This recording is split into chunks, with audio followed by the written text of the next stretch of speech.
Good. All right. Today's date, March 7th. Call the meeting of the Southington Planning and Zoning Commission for Tuesday, March 7th, 2023 to order. And Mr. LaValle, could you please call the roll? Sure. Commissioner Tedesco, Commissioner Volpe, Here. Commissioner Klock, Here. Commissioner Wulowski. Here. Alternate Commissioner Caird, Here. alternate Commissioner Coviello, alternate Commissioner Coles, alternate Commissioner Ma, Here. Commissioner Santiago, Here. Vice Chair Salka. Here. Chair Hamilton. Hammersley's here. We do have a quorum, or I'm sorry, I did hear from Commissioner Tedesco, Coviello, and Coles that are not going to be here tonight.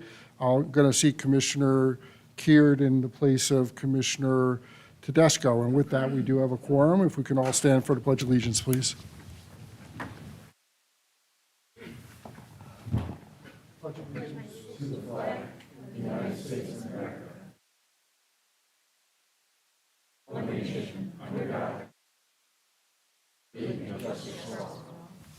If you can all remain standing for a moment of silent reflection, please.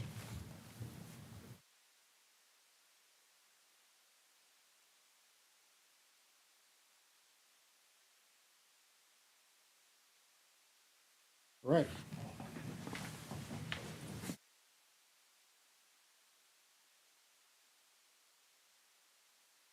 I'm looking for a motion to approve the minutes from our last meeting on February 21, 2023. So moved, Mr. Chairman. I have a motion. Do I have a second? Second. Commissioner Clark with a second. Is there any discussion? I'll be abstaining from this because I was not here, but other than that, all those in favor? Aye. Any opposed? Motion carries. Item number 7, Commissioner discussion. Is there anything to discuss? Nothing? No one? I'll just say that as I alerted all the commission members last week, I think it was Wednesday, the Housing Committee of the State Legislature had a public hearing on a number of bills. There was one bill on that agenda, 5325, I believe it was, 5326, which provided a modification to the 830G affordable housing statutes that would have allowed us, if passed, would allow us to count our what we call naturally occurring affordable housing, which would put this town at a 72% rate for affordable housing as opposed to the 5.56 that we get credit for right now. We all have talked about this in our affordable housing work. I testified in favor of that 3 o'clock in the morning, but I stayed up and did it. And if anyone's interested in seeing my testimony, I'm happy to provide that. I know that, and I think this was sent to everyone up here, that Alex Radone had submitted a letter to the Southington delegation on that bill, I believe it was, Alex, correct? Yep. And I did hear from Representative Poulos the next day and said that based on the feedback that he got from Alex and myself, that he had signed on to co-sponsor that bill, which I thought was a good thing for us and a good thing for him as well. So just a little FYI for everybody.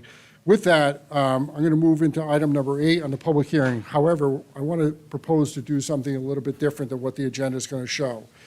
We have a number of items on our agenda tonight for public hearing and for business. Oh, you know what? Back up. Read my preamble. All right. Good evening and welcome to tonight's meeting of the Southington Planning and Zoning Commission. My name is Bob Hammersley. I'm the chair of the commission. I'd like to take a few moments to explain the meeting format. Aside from administrative items, tonight's meeting is comprised of 2 parts, a public hearing and a business meeting. During the public hearing, the applicant will present the application to the commission in detail, which will allow the commission members and the public the opportunity to better understand what is being proposed. The commission members may ask questions during the presentation as needed. Then we will ask members of the public who support and oppose the application to speak. If you wish to speak, please raise your hand. I'll acknowledge you. Once you're recognized, please come forward to the podium up here, state your name and address for the record, and address all comments directly to myself and not to the applicant or other members of the audience. Be advised that this is your opportunity to ask questions and make comments on an application, because once a public hearing is closed, no additional testimony from the public or the applicant is permitted. It's important to maintain order and decorum at all times during the meeting. After everyone has had a full opportunity to speak, all questions have been answered, and all information has been received, we'll decide whether it's appropriate to close the public hearing. And we will not consider voting on the application until the business meeting portion of the agenda. During the business meeting, the commission will deliberate on an application submitted to the commission and decide how to act. We may take one of 4 different steps. 1 is to approve the application as submitted. 2 is to approve it with stipulations, conditions, or modifications. 3 is to table an application for a future meeting. Or 4, in some cases, we may deny an application. 4 affirmative votes are required generally to approve any application. And if you have to leave tonight's meeting before a decision is rendered, please feel free to contact Mr. Lavalley at the end there at the Planning Department tomorrow afternoon to get the results from tonight's meeting. And with that, we'll go to the public hearing section. As I said, I want to do things a little bit different than what the agenda says. So the way that the agenda is set up right now, we have Anthony Properties leading the public hearing. We also have 2 items under our public agenda or public hearing, as well as our business meeting that I would call smaller items. And if the applicant, Anthony Properties and Southington West Street LLC, which is the other public hearing applicant on here, are not opposed, what I would like to do is I would like to take up those 2 smaller items in public hearing, close the public hearing on those, move to the commission or the business meeting to take up those 2 items only, take up those 2 items, and then move back into the public hearing, leading off with Anthony Properties. So I don't know if Anthony Properties or Southington West Street LLC have an opposition to that. So I asked the question to both of those 2 applicants. Could you just come up and just, please? Hi, I'm Brian Shue. I'm with Anthony Properties, Director of Development. I have no problem with that. Okay, Brian, just so you know, what I'm going to do is I'm going to open the public hearing. I'm not going to close it. I'm just going to move on to the next one. So we'll table yours and then we'll move on to them, but then we'll come back after those other 2 are done. Understood. Thank you for your understanding. Appreciate it. And Tim Kuhn, representing Southington West Street LLC, and we have no opposition as well. Okay. I may do the same thing with you as That's well, fine. so just so you're aware. So with that, we'll open up the public hearing on item 8A, Anthony Properties LLC, special permit application to construct a mixed-use redevelopment to include 255 residential units and 8 buildings, a clubhouse, pool, and approximately 17,500 square feet of commercial space. Property located at 1303, 1193, 1177 West Street, zone in an MUT SPU 674. We'll open that up. If I can get a motion to table that public hearing? Mr. Chairman, I'll make a motion that we table SPU 674. Okay, do we have a second? Second. Any opposition? All those in favor? Aye. Motion, or the public hearing is tabled.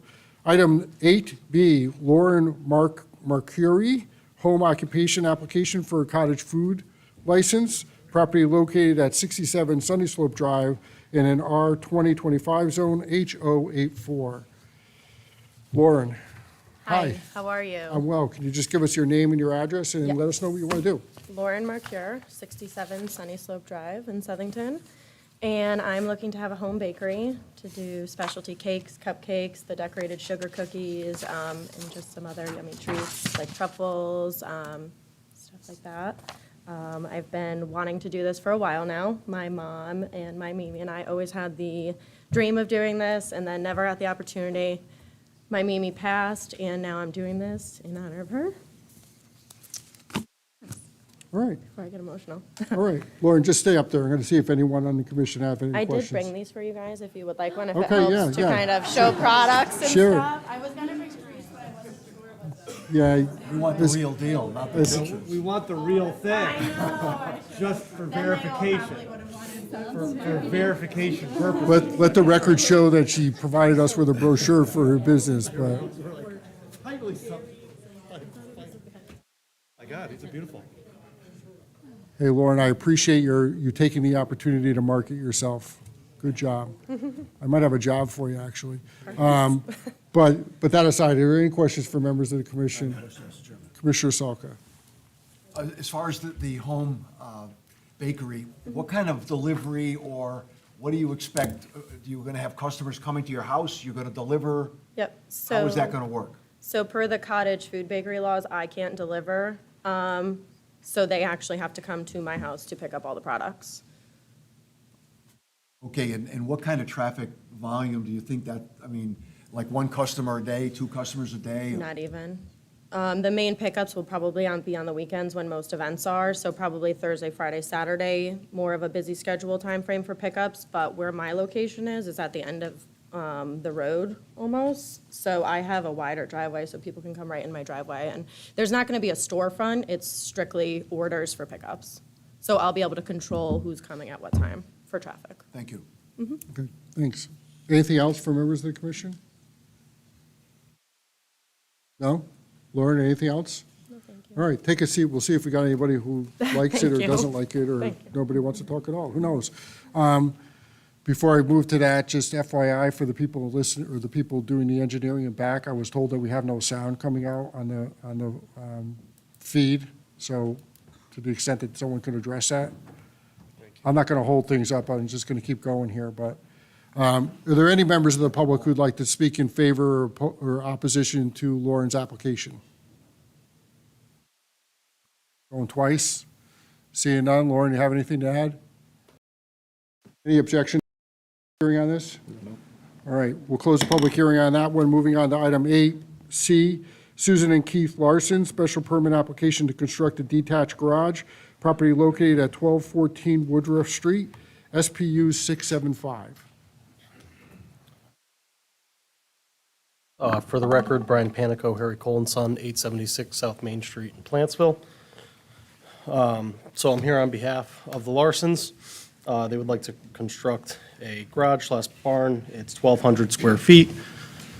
Their existing property is well over 3 acres, could easily sustain this type of structure. Since this would be more than a third garage on their existing home, we're before you tonight. Also, on here, so highlighted here, you can see at the end of the driveway there, just behind the house, that box is the footprint of the garage, barn-style garage. And then in the lower left-hand corner, and I have some blown-up pictures of that as well, is the structure that they actually would like to construct. So we're well within the setbacks, well within coverage limits. Once again, before you tonight, because this would add additional garage bays beyond the 3 required. Anything to add? Okay, Brian, you all set? All set? All right, any questions of the applicant from members of the commission? Commissioner Clark? Tell us about what it's going to be used for. Cars or Cars, just cars? cars, and some storage, because we don't have a lot of Can you storage. just get up to the mic and just state your name and address, please? My name is Susan Urillo Larson, 1214 Woodruff Street. It's going to be used primarily for cars, and we have lawn equipment, tractors. We have a lot of acreage, so. Thank you. You're welcome. Any other questions from members of the commission?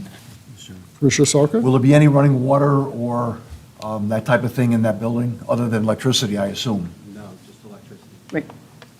No Thank you. running water. Thank you. Anything else from members of the commission? I drove by today trying to get a look at it, but not visible from the road. Not even Google Earth helped me out, so very secluded, and I appreciate that. Yeah, good for you guys. Okay. All right. Anything else to add before I open it up to members of the public? No? All right. Thank you. Stand by. Any members of the public who'd like to speak for or against this application at this time? Going twice? Add? Not at this time. All right. Thank you. Well, this is your only time, Brian. Yep. You're not going to get another time, so. You all set? All set, thank All you. right. Any objection to closing the public hearing from members of the commission? Seeing none, we'll close the public hearing on that. Moving on to item 8D, Southington West Street LLC, special permit application to construct a daycare facility, property located at 1268 West Street in an R40 zone, SPU 669.1. I'd like to table this public hearing, if we can get a motion for that. Mr. Chairman, I'll make a motion that we table SPU 669.1. We have a motion to table the public hearing for about 30 minutes, maybe, or so. Do we have a second? Second? We have a second, Commissioner Clark. Any objection? All those in favor? Aye. Any opposed? All right. I'm going to move into the business meeting, and as I stated earlier, what I'm going to do is take up items C and D on this one, and then come back to the other ones later on. So, under item 9, A and B are relatively the same thing, so I'll take those up and we'll ask for a table, and then we'll move on to item C. Anthony Properties, again, LLC, special permit application to construct a mixed-use redevelopment to include 255 residential units and 8 buildings, a clubhouse, pool, and approximately 17,500 square feet of commercial space. Property located at 1303, 1193, 1177 West Street in a MUT zone, SPU 674, as well as SPR 1862, which is the site plan. Can I get a motion to table those two items? Mr. Chairman, I make a motion, we table SPU 674 and SPR 1862. Do you have a motion? We have a second? Second. Second, Commissioner Santago. All those in favor? Aye. Any opposed? Motion carries. Item 9C, Lauren Mercure, home occupation application for a cottage food license, property located at 67 Sunny Slope Drive, located in an R2025 zone, SO84. Any discussion? Can we get a motion? Mr. Chairman, I'll make a motion, we approve H084. We have a motion to approve. Do I have a second? I'll second. Commissioner Volpe with a second. Is there any discussion? Christina? Awesome. Yeah. Go for it, fly, Yep. marketing, great job. We love to see it in town, and these businesses do flourish, and it starts with you, so thank you for doing it. Happy to approve it. All right. Your stuff looks beautiful. Really do. Check them out online. Yeah. Treats. It's great. Plug. Looks great. That's it, Mr. Chairman. All right. Anything else from any members of the commission? Seeing none, we need a roll call on this? Yes, Mr. Chairman. Commissioner Volpe, Yes. Commissioner Clark, Yes. Commissioner Orlowski, Yes. Commissioner Carey, Yes. Commissioner Santago, Yes. Vice Chair Salka, Yes. and Chair Hammerson. Hammers is a yes. 7-0, motion carries. Congratulations, best of luck to you. Item 9D, Susan and Keith Larson, special permit application to construct a detached garage, property located at 1214 Woodruff Street, SPU 675. Do we have any discussion from the commission on this? Basically, Mr. Chairman, this property and this building that's going to be constructed is really not visible from the road. It's a huge piece of property, and I think it's appropriate for this piece of property. All right. Is that a motion? I can make a motion for SPU 675. Go for it, Bob, if you want You to. got it. Make your motion. Do that. Mr. Chairman, Oh, okay. I'll make a motion to approve SPU 675. All right, we have a motion. Is there a second? Second. Commissioner Kier with a second. Any further discussion? Seeing none, can we call the roll, please? Commissioner Volpe, Yes. Commissioner Clark, Yes. Commissioner Orlowski, Yes. Commissioner Carey, Yes. Commissioner Santago, Yes. Vice Chair Salka, Yes. and Chair Hammerson. Hammers is a yes, and I'm surprised we got a 7-0 on that one, so I gave motion him a- I carries. gave him a look, so. Congratulations. All right, now we'll go back to the public hearing section. Congratulations on that. Good luck, and I'm sure you all will do a great job. Item 8A, Anthony Properties, again LLC, special permit application to construct a mixed-use redevelopment to include 255 residential units and 8 buildings, clubhouse, pool, and approximately 17,500 square feet of commercial space, property located at 1303, 1193, 1177 West Street in an MUT zone. This is SPU 674.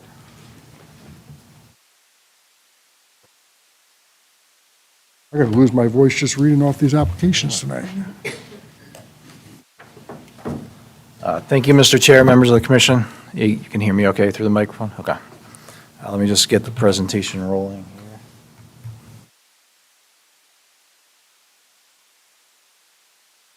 We have a lot of slides to cover, so I'll go through it as quickly as I can, but also make sure that the information is coming through clearly and everybody understands. Appreciate that. Let's start with your name, please. Yes, absolutely. My name is Ronald Bommingen. I'm a professional engineer with Fuss & O'Neill. Let me get this going.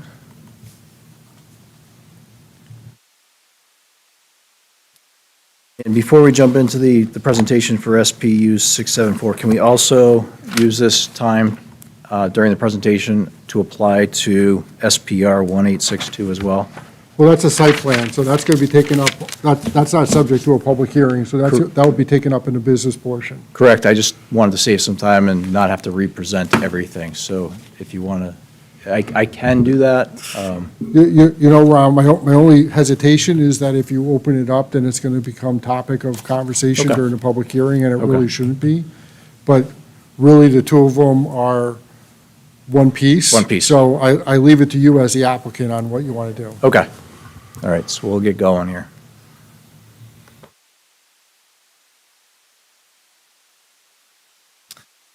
Again, my name is Ron Bommingen, professional engineer with Fuss & O'Neill. We're here tonight to present the application for special permit and later on site plan review for the proposed development at 1177, 1193, and 1303 West Street. The project team here tonight with me is Brian Shu with Anthony Properties, as well as Chuck Harlow. He's our traffic engineer. He'll come up later on to present our traffic analysis. Dominic Swatel is our architect. He is not here tonight, but I will be presenting the architecture on his behalf. Quick agenda. We're going to go through what the permit applications are that we're applying for. Introduction of Anthony Properties. I know you've already know who he is. He was here a year ago. We're going to quickly go through those slides, but he's going to say hi one more time. We'll go through the proposed development, what we're proposing to do, cover the traffic analysis, and then end with the special permit considerations for your review. Quick recap, about a month ago, we did receive approval from Conservation Commission and the Wetlands Agency for this project to be developed on the property. There were 3 conditions that came with that approval, and I'll cover those later on in the presentation. So why are we here? We're here for 2 special permits and a site plan review. First special permit is section 1-09 principal buildings. Basically, anytime you have multiple buildings on a property, you need a special permit. So that is one. And then section 4-06.2 of the regulations states that in order for us to develop it within the MUT zone, we have to provide you with a master plan, and that requires a special permit as well. And like I said, Brian Shu will come up, give a quick hi, and quick summary of Anthony Properties. Good evening. Thank you again for allowing me to be here tonight and speak with you. Again, my name's Brian Shu. I'm the Director of Development for Anthony Properties. And we are a national developer of multifamily properties. We have developed multifamily properties throughout the Midwest and are branching out and have several projects in the New England area that are under works right now. Prior to that, we were developing shopping centers and lots of movie theaters around the country as well. We want to bring a 255-unit community, Class A community, to Southington. And we've got some pictures up here of some similar type projects that we've completed over the years. These properties will have studios, 1s, 2s, and a couple of 3-bedroom units in them. They will have first-class amenities. They will have a clubhouse with a fitness center, swimming pool, Amazon room, things like that that are all necessary in today's world. It will have 3 types of parking. We have what we call tuck-under garages, which are 8 parking spots that are actually within the footprint of each building. In addition, there is a detached garage that goes with each building, and then, of course, there's surface parking. So I don't want to take up too much of your time, but just a reminder of how we got here. We did get a text amendment, or several text amendments about a year ago from this commission, and since then, we've been working very hard to put the plans together to be here tonight. As Ron mentioned, we went through Wetlands Commission and got that approval about a month ago. Is that right? Okay, and so Tonight, we're here for the things that Ron mentioned, and I will turn it back over to him and let him get into the details of everything. Thank you. Okay. So the property that we're talking about, like I said, is 1177, 1193, and 1303 West Street. It's 3 properties that make up this project, totaling 41.78 acres, just off exit 31 from 84. It is located in the MUT zone, right there, the yellow. Just to the south of it, we have some industrial uses. We have to the west and to the north some residential uses, zones, business zones to the south, and additional business zones to the north. This MUT zone is meant to be, I don't have to tell you guys, but it's meant to be that transition between the commercial, retail, residential, and then to the residential areas to the north. This is just a graphic showing all those commercial, retail, restaurant uses just to the south. South is to the right of the screen, north is to the left. And then you see our site is that blue hashed area on the top left of your screen.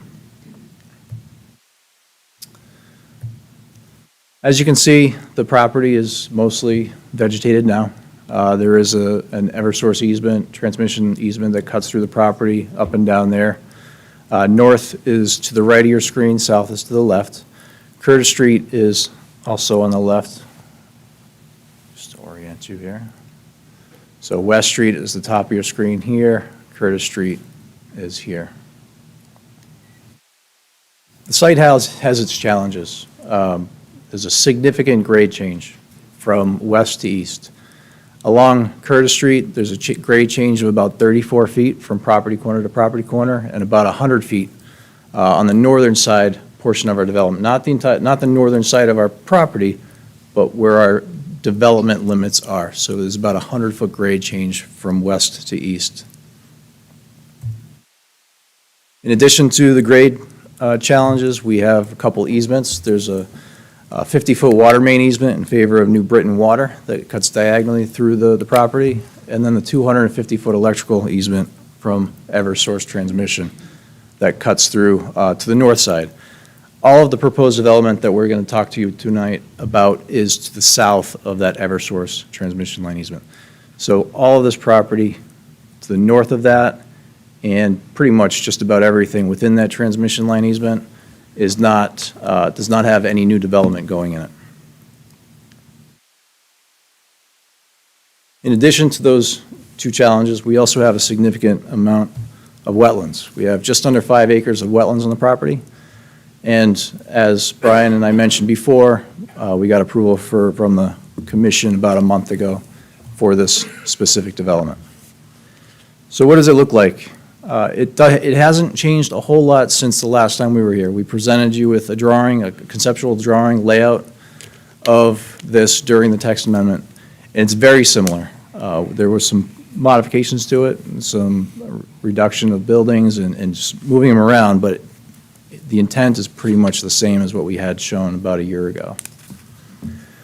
We're proposing about 17,025 square feet of commercial space located at the corner of West Street and Curtis in 2 separate buildings. We have 255 residential units spread out over 8 buildings and a 3,500 square foot clubhouse with a large patio and pool.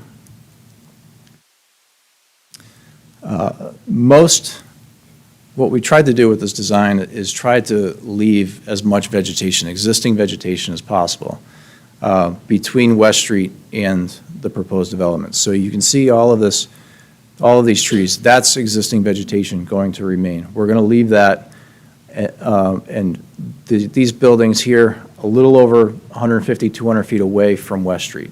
So these are set far back, and if you can remember the topographic features of the site, they're also set pretty low.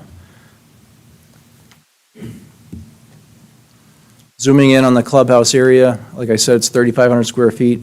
In that clubhouse, and you'll see the footprint, the floor plan a little bit later, but there's the leasing office, the mailroom, exercise room, and then there's a small event space for the residents to use. There's a pool area, large patio, and lounge area outside. The clubhouse has dedicated parking specific for that parking. It's not included in the residential parking count that we'll show you later. We also provide one EV charging station outside the clubhouse. And then just to the east of that, which is the bottom of your screen here, is building number 8. That's a smaller residential building. That's the smallest one we have on this project. The rest are 33-unit buildings. This one is only 24-unit. And directly across from that building is a six-bay garage, a detached garage for the residents of Building 8.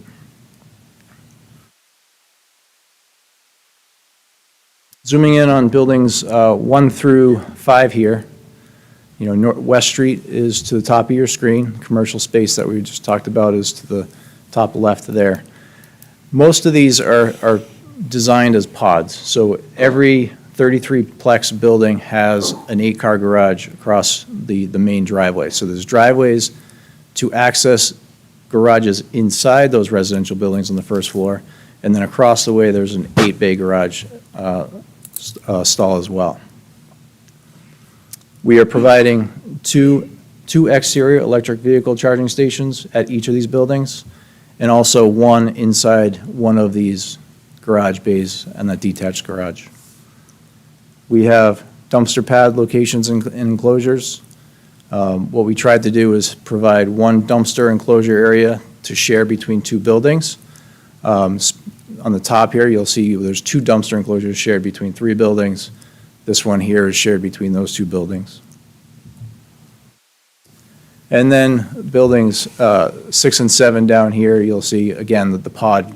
So we have the detached garages across from the main entrances, the main driveways to the building. And then, again, there's EV charging stations outside and also in the garage. All of these buildings are designed, all the parking is designed around these buildings for those residents of the buildings. We tried to cut back on the amount of walking that these residents will have to do. So all of the parking for each of these 33-plex buildings are located in vicinity of the buildings themselves. Here's an engineered drawing of a close-up of Building 4. All of these 33-plex buildings are designed very similarly, so I just wanted to zoom in on one of them here. And you'll see the dumpster enclosure down here on both sides. You'll see the floor plan of the building here. On the first floor of this building, you have car garages on the first floor. Above that is 2 stories of residential units. On the back side of the building, we're going to call this the back side. The front side has the garages, the back side does not. The back side is actually 4 stories. There's a lower level of residential. So 4 stories in the back on all of these buildings, 3 stories on the front, and the top 2 stories are going to be residential and garages. You'll see that better on the floor plans that I'll show you in the elevations later on.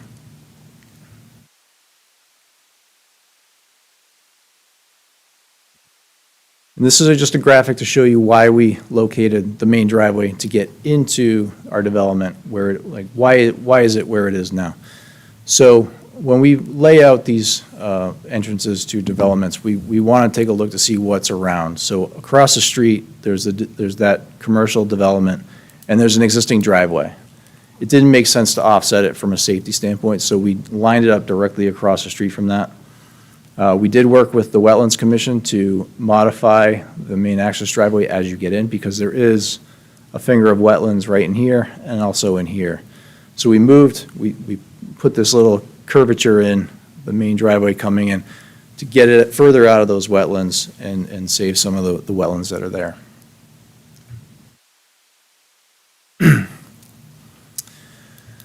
The proposed layout, as you see, as we provided to the commission and to the staff, meets all of the zoning requirements for the MUT zone. There is a parking or a zoning table provided in the engineered set. All the requirements within that MUT zone are met. Just a summary of the parking that we have on site. 465 total parking spaces are provided for the residential areas. That's a 1.8 parking ratio, parking to residential.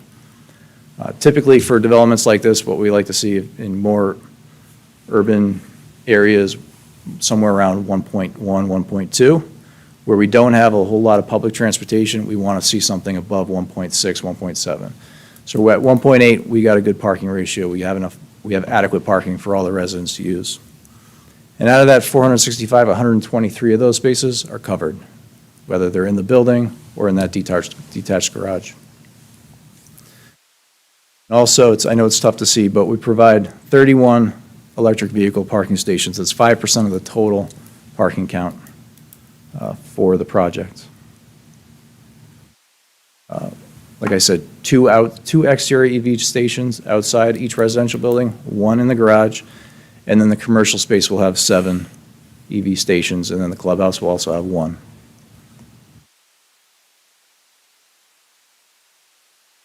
As far as grading and drainage goes, we do have to build a 3-tiered wall. This wall is about 10 feet tall, and there's 3 of those. We didn't want to do one tall 30-foot wall, so we did the tiered, so they're 10 feet apart horizontally, and each wall is 10 feet up. We can vegetate each of those landings, so over time you won't see the wall from the residential side, and then all of that vegetation to the west, closer to West Street, all stays. There is good amount of earthwork that we have to do along this side. This is going to be a cut section of the site, so we'll be excavating the material out of that. And this side is a fill, so we're going to be digging the material out on the west side, moving it over to the east side, and creating a more developable pad site for these buildings. All of these buildings, like I said, they all have 4 stories rears and 3 stories in the front. So all of these buildings along the back will have walkout patios for the lower level residents, and then everybody above will have patios and decks.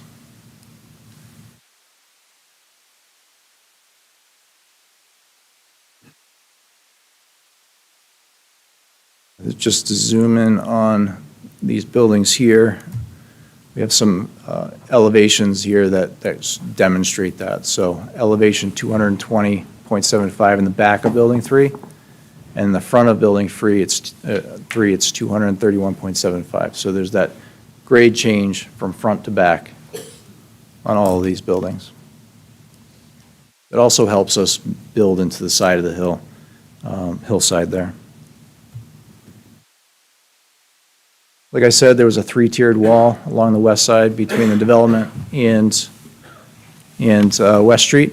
This is the type of wall that we're going to be using. They're larger blocks. They're not the smaller blocks that you see on more residential projects. These are more significant, but when they're all constructed, put together, they don't look like massive commercial style block walls. They have nice decorative features to them.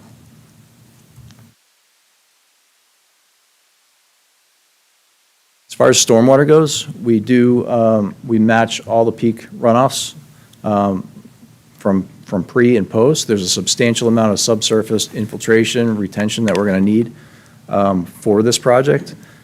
Each of those blue rectangular areas or shaped areas, those are all different locations of subsurface stormwater detention.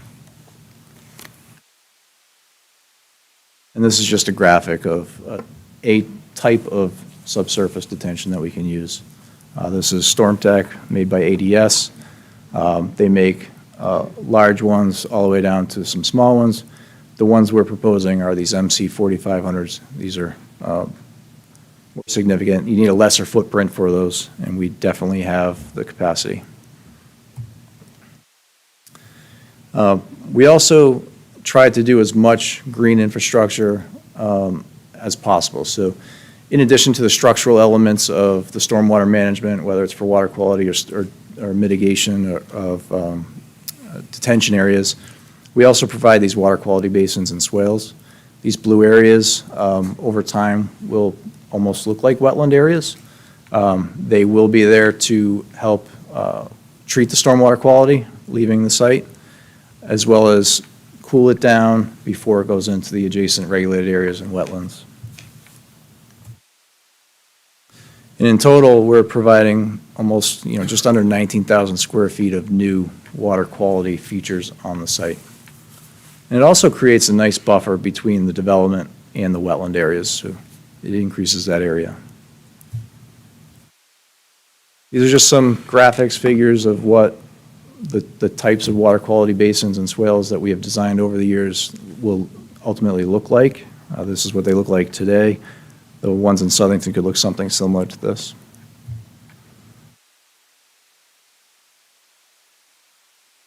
And then again, there's another image of the subsurface detention. And regardless of whether it goes to a water quality basin or to the detention areas, the subsurface areas, all the stormwater is going to be treated with some sort of hydrodynamic separator. This is a contact vortex style separator. It's a swirl separator. They have several manufacturers that make these, and they all do the same thing, just in different ways. But all of the stormwater will be treated in a structural method as well. As I said, when designing something like this, we have to match peak stormwater runoffs to the design point, which is, in this case, is the canal on the east side of the property. So that's our design point. We calculate the stormwater going to that area through all of our storm events, 2 through 100, in existing conditions, and then again in proposed conditions. And in this case, we have a small reduction, very small reduction, in each of those storm events. Utilities is another challenge for this property. All of the utilities that will enter the property come from Curtis Street. We will have to extend the water main in Curtis Street down to the property.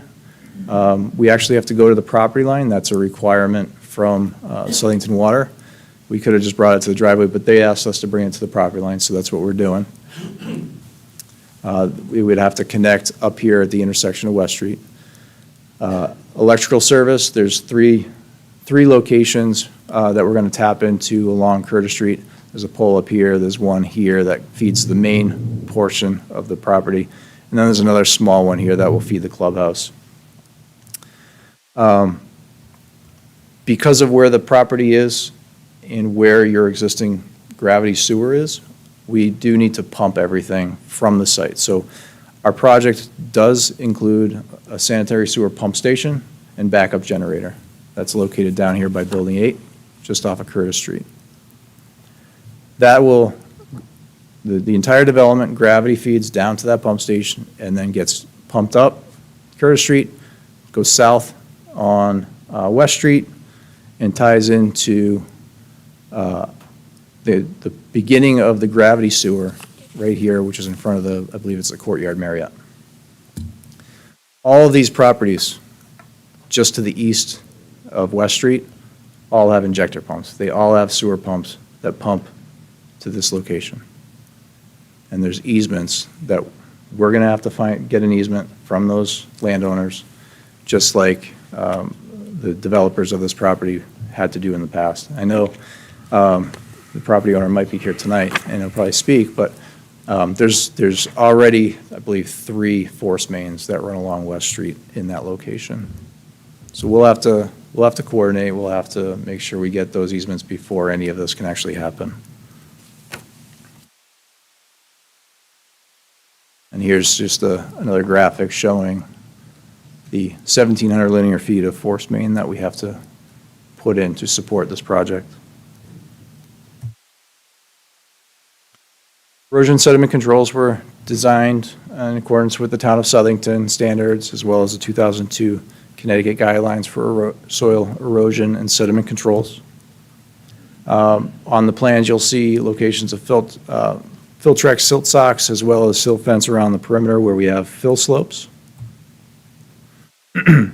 All of the existing catch basins and proposed catch basins will have stormwater inlet protection, and the existing water quality base, or the proposed water quality basins, can be constructed early on and used as the temporary sediment traps throughout construction.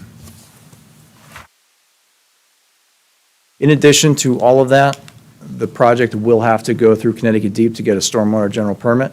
This is going to be over 15 acres of disturbance. So in addition to Connecticut Deep reviewing it, it's going to require a third-party reviewer. So that's another engineering firm that has nothing to do with the project, looking at our stormwater pollution prevention plan, looking at our plans, and going through it and critiquing it and making sure it's correct.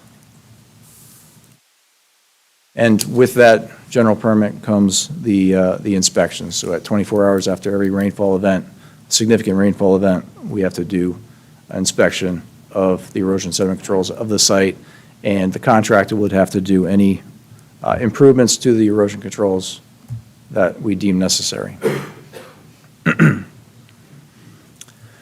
As far as landscape goes, I didn't show images of all the landscape on the project, but these are just some of the tree specimens that we're going to be using that line Curtis and throughout the project development. Red maples, I believe, are what we're specifying along Curtis Street here. And then greenspire, linden, and the honey locust will be scattered throughout the project site. Again, more detail of the actual shrubs and low ground plantings around each of the buildings. Junipers around the pool area to provide additional screening. And then the site lighting. We have full cutoff LED light fixtures. They're mounted on 20-foot poles and provided throughout the property to provide adequate lighting for the residents of the project and the commercial spaces as well. Now I'm going to turn it over to Chuck to discuss the traffic. Thank you.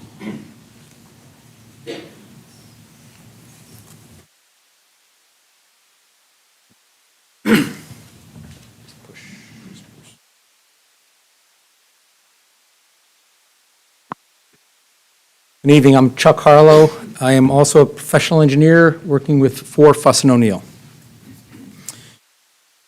We prepared a traffic study for this residential mixed-use development, and I'm going to briefly summarize the results for you. The site is located, as Ron earlier pointed out, right here on the northeast corner of Route 229 and Curtis Street. It has two full access drives off of Curtis Street, and we're doing that, the two drives off of Curtis Street versus putting it on 229 is for a safer access and entrance and exit from the site. They'll have to come out onto Curtis Street and then use the traffic signal to get onto 229. We reviewed 7 intersections as part of our traffic study. We started here with the Curtis Street one, then we went down to the Corporate Drive, Centurion Plaza, and then to the next one down is Executive Boulevard North, and then Executive Boulevard South, and the westbound on and off ramp, and the eastbound on ramp, and the eastbound off ramp opposite Hart Street. We had traffic counts were done at all the study intersections in June of 2022. The counts indicated the peak hours in this area are from 7:30 to 8:30 in the morning and from 4:45 to 5:45 in the afternoon. So these were the peak hours that we subsequently analyzed for impacts. It's anticipated that this development will be constructed in 2025, so we grew the counts to 2025. We used a growth factor of 0.8%, which we got from the Connecticut DOT for this area of the state. We also included traffic in our traffic volumes from the recently approved 243 Churchill Street subdivision, which is across the street. So the way we developed the trip generation, we utilized rates from the ITE, the Traffic Engineers Trip Generation Manual, 11th edition. This is the industry-accepted resource for determining traffic generation for various land uses. Overall, we expect 252 extra trips in the morning peak hour and 276 in the evening peak hour. That's coming and going. So this is fewer trips that would have been generated under the previous as-of-right use that we recently had a text amendment on, zone text amendment, to go to this development size. So they're also, looking at the volumes, the mixed-use nature of this development will result in some internally captured trips. So we took a 10% credit was utilized, and this will serve to reduce the overall traffic generation. Commercial use on these sites will also generate bypass trips or pass-by trips. These are cars that are already on the road that would stop in to utilize the commercial area. We did not take any of this credit just to make our analysis more conservative. Majority of the traffic is going to be drawn from Route 229 with a minor increase on Curtis Street east of the site. We're looking at about a 10% traffic for this site coming to and from Curtis Street to the east. We then took, for the analysis, we then took the background traffic we did when we built it up to 2025 year, design year, and for our background traffic, and then we combined it with our full build volumes of what we would anticipate from this development. We conducted intersection capacity analysis to compare the background conditions without the proposed development and versus the combined conditions with the proposed development. And analysis didn't reveal any significant decreases in level of service at any of the study intersections except for at Curtis Street, where we're also proposing to off-site improvements. And we'll talk about, I'll get into more detail on those a little bit. The site driveways were projected to operate also at acceptable levels of service. I think it's A's and B's. And projected queues on Curtis Street from the traffic signal do not back up to the proposed driveways. We're looking at about queues of 8 to 10 cars on Curtis Street.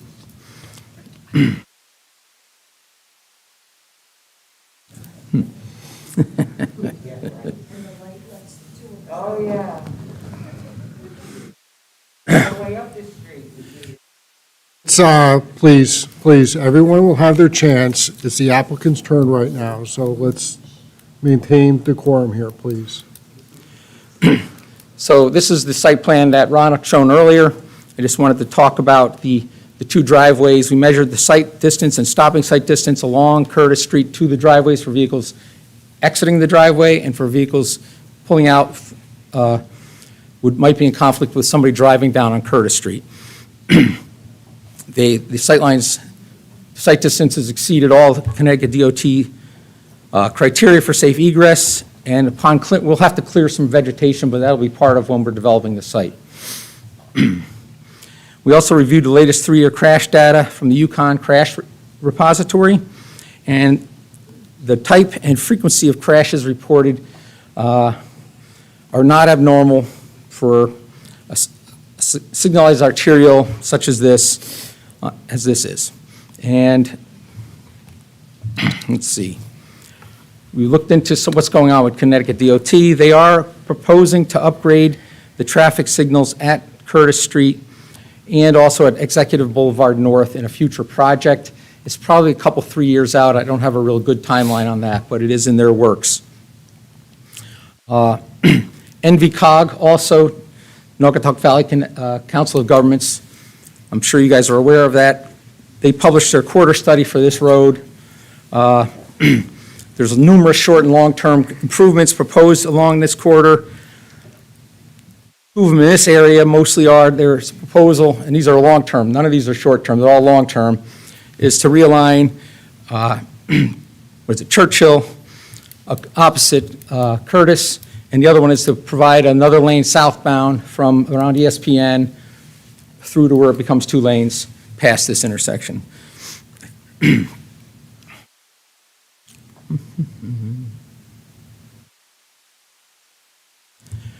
So where we're looking for coming from the traffic standpoint is we're proposing to mitigate the traffic, to provide a left turn lane southbound into Curtis Street. And to do that, we're going to have to do a little widening and shifting some of the center lines out here.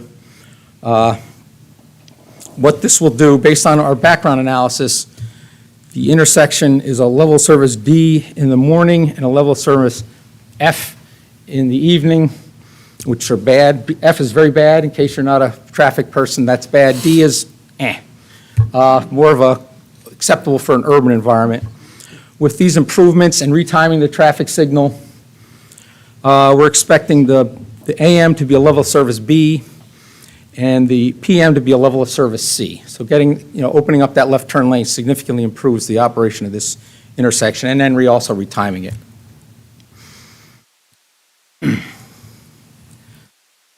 We talked about clearing the sight line. The other thing to bring up is that this will, based on its size and the fact that it abuts a state highway, will require an Office of State Traffic Administration review. We have not submitted to them yet, and because it needs an MTG certificate, Major Traffic Generator Certificate. Any improvements we make on the road will also require, after they're approved by you and the state, would require an encroachment permit from Connecticut DOT for any construction on the highway. So we expect OSTA, Office of State Traffic Administration, and Connecticut DOT to thoroughly be reviewing this project's traffic impacts after we move forward, if we move forward with this development. And with that, I'll give it back to you, Ron. Thanks. Thanks, Chuck. Just to add on what he said, so we can't submit to the Office of State Traffic until we have a decision from Planning and Zoning Commission. So that's why we haven't gone to them yet. But like Chuck said, we do have those off-site improvements presented on West Street, traffic signal upgrades. So the concerns that the public might have about adding traffic to the existing signal are valid. But we're changing that signal. We're going to modify it so that the signal itself operates at a more efficient manner than it does today.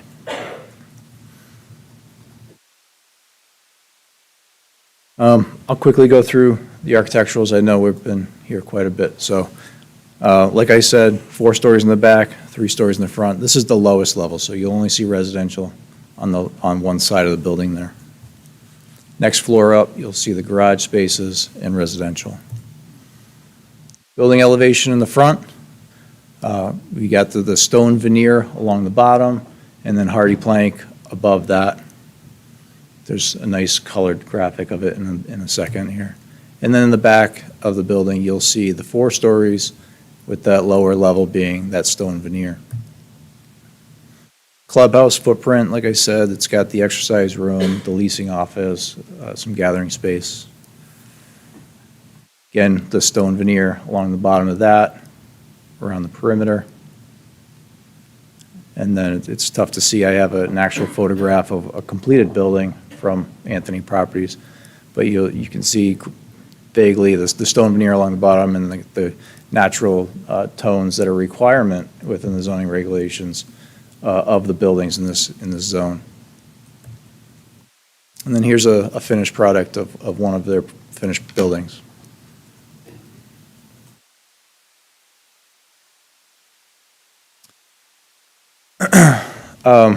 Now there's one thing that we do need to request is a sidewalk waiver along West Street. And I'll go through some images of why we're requesting that. But as part of our request tonight is that in accordance with section 9-03.9C, that you grant us a waiver for construction of a sidewalk along the property frontage of West Street from our development. And you'll see, you can base your decision on this, is where unusual physical and topographic conditions make immediate installation impractical. That being said, here's the area of West Street. The yellow circle is where this image is located. Construction of a sidewalk right there would require some filling in the site. In this area, not so bad. We can do that. As you move further north along West Street, the slope gets steeper and guide rail, the cable guide rail comes into play, and then there's only about a 6 to 8 foot section of space before it just drops off drastically down into the site. That gets tighter and tighter as you go north there. If we were to build a sidewalk, a lot more fill would have to be brought in, and all of those trees that we're trying to save as a nice buffer area between West Street and our development would have to go away, because what we're doing, we would be filling in and just chasing slope all the way down.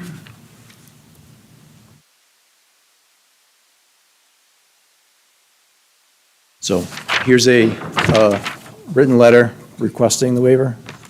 Dave, do I give this to you?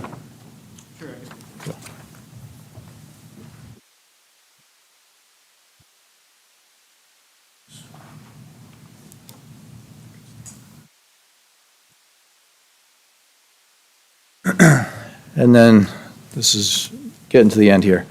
So part of the special permit use, we have the 15 criteria that you have to base your decision on. So I'm going to quickly go through that. I'm not going to read out each criteria. I'm just going to give the explanation to each one. So section 8.02.1, consistent in purpose. So the purpose, the proposed use and uses are consistent with those allowed in the MUT zone. And the proposed site plan complies with the current zoning regulations, as I stated before. Item number 2, the intent of the MUT zone is to act as a transition between the commercial industrial areas and to the south and to the residential areas to the north, and that's what we're presenting here. Number 3, all structures proposed are in compliance with the zoning regulations for the MUT zone. Building setbacks were followed. Large areas of natural vegetation remain to create a large buffer area to the neighboring residential properties. Item number 4, we did get comments back from Southington Police and Fire and have reviewed the application and provided some comments. We did, on the revised set of drawings, we did provide emergency access through the north side of the property where they would want it, connecting to the Eversource gravel drive. We expect more feedback from them on that. There's some steep slopes there, but we'll continue to work with Southington Fire for that emergency egress out the north side. Ronald, can I just stop you on that? Can you go back there, please? You state there that the Southington Police have reviewed the application and provided comments. Have they actually replied to your, for provided comments to Southington Police Department? Have they provided comments? Because I'm not aware of them. I may have, you know what, I got two responses from Fire. My mistake. Just So from Fire. Southington I did Police not get- have not provided I did not get comments any- on the application to date? Correct, I did not get anything Okay. from the police, just from the Fire. All right, thank you. I guess I have a question for Dave. Did Southington Police get the submitted application? And do they review? Yes. Yes, Mr. Chairman, okay. They do receive it, they will review it. But that states that they have reviewed and provided comments, and that part That of is that not- is that not is not accurate, correct. I apologize. Okay.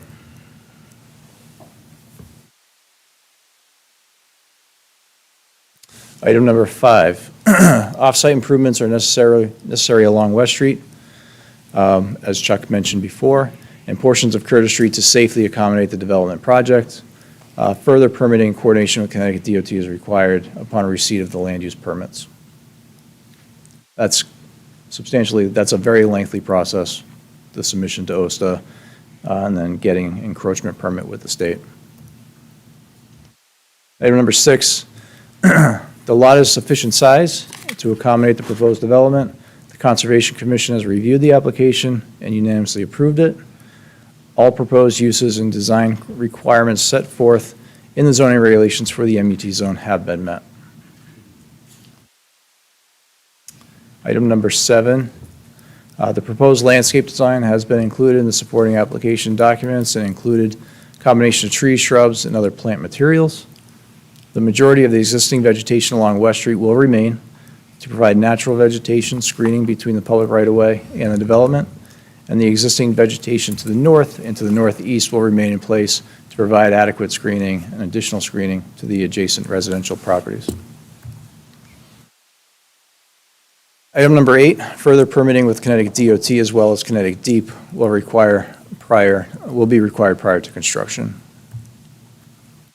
Item number 9, the architectural design of the structures and placement of the structures is consistent with the guidelines provided in Section 8-04, as well as Section 4-06.7 of the zoning regulations. Item number 10, multifamily housing addresses the future housing needs, aging population, and offering more affordability throughout. It increased the town of Southington affordability goal. I guess it won't be needed if what you said earlier comes true. But anyway, improvements to West Street and Curtis Street. So we're doing those off-site improvements, and with the amount of utilities that we're going to be constructing in Curtis Street, a good portion of Curtis will get reconstructed close to West Street. Limited access to West Street.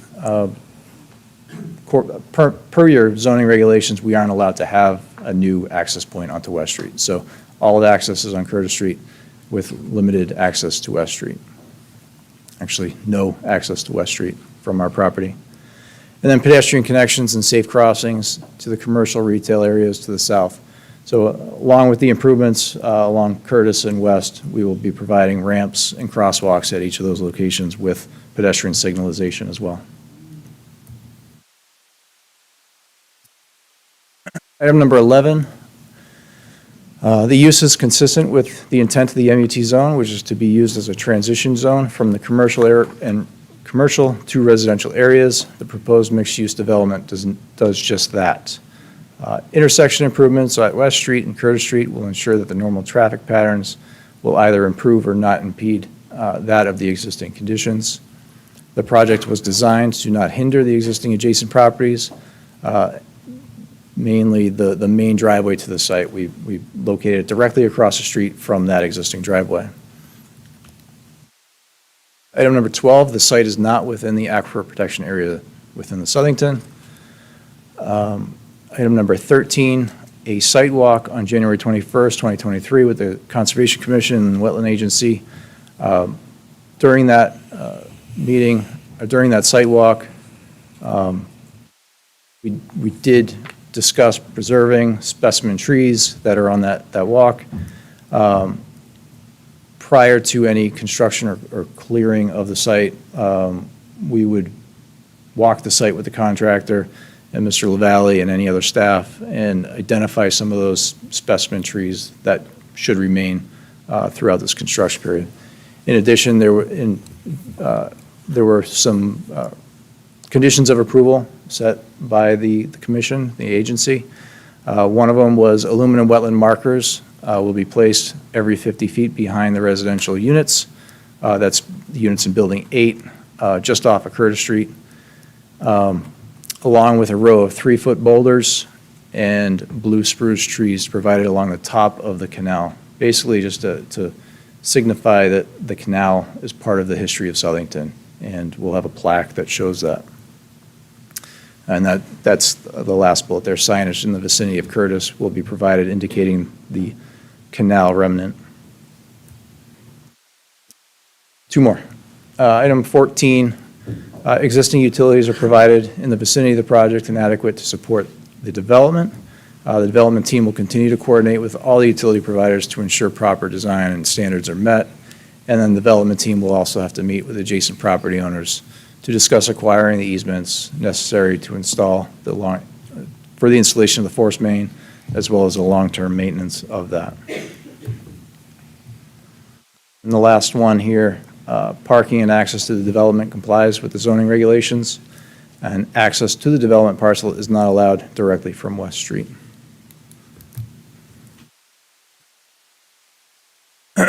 And then just to touch on the affordability component of this project. So in accordance with section 4-06.6E, there is an affordability component to this. We have to provide the 10%, which is a total of 26 units within the development, and those units will be scattered throughout each of the buildings.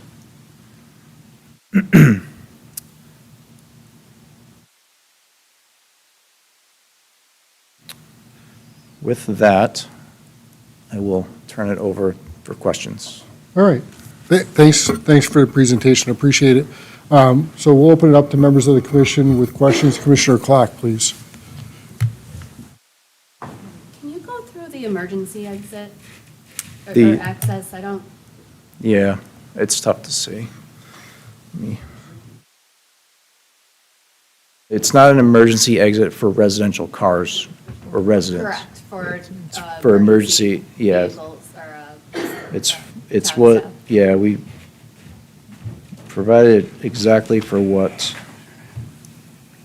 fire department wanted.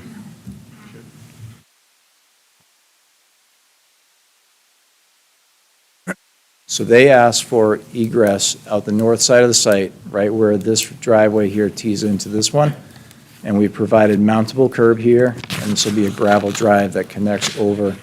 The grades through here are acceptable, connects to the existing Eversource gravel driveway that they use for maintaining the transmission lines, and it has access to West Street.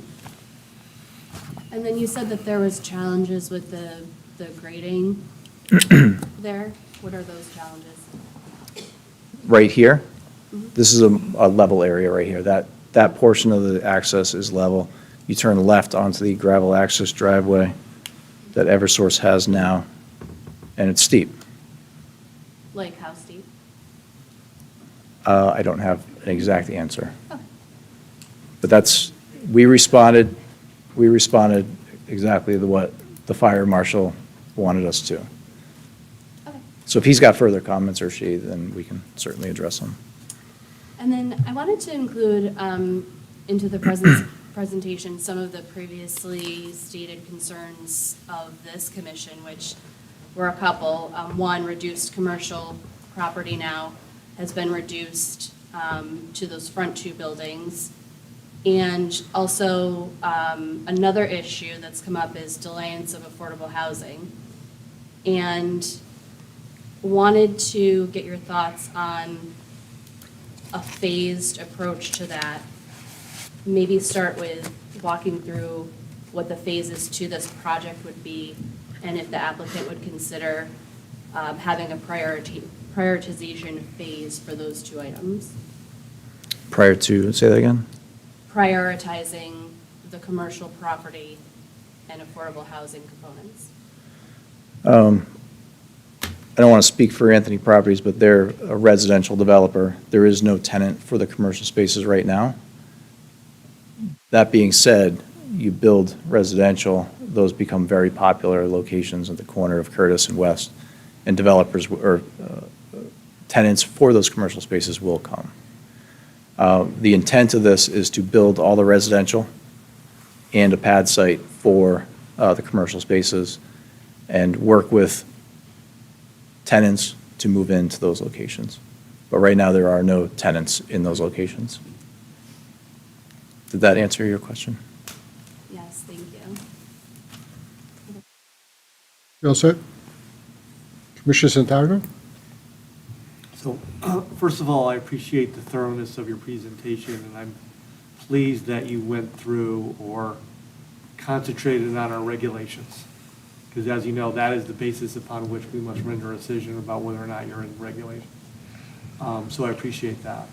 I had a question on your traffic.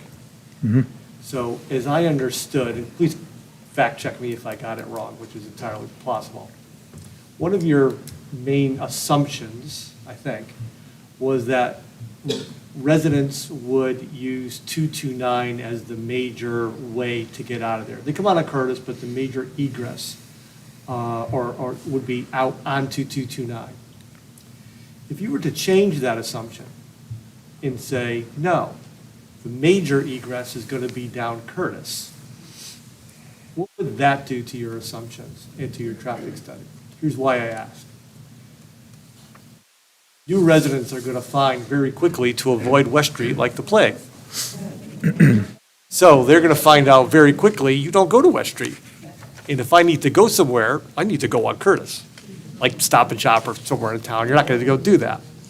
So if you reverse your assumption, what would that then do to A, your site, and B, does that alter any of the conclusions in your traffic study?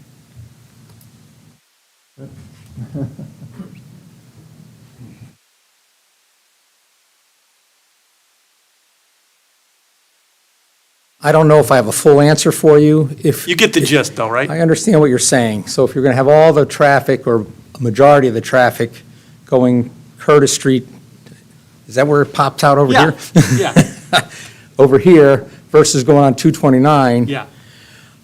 We would have to look at probably where it ends up here, because I don't Ends on think. Route 10. Yeah, on Route 10. We'd have to look and analyze that.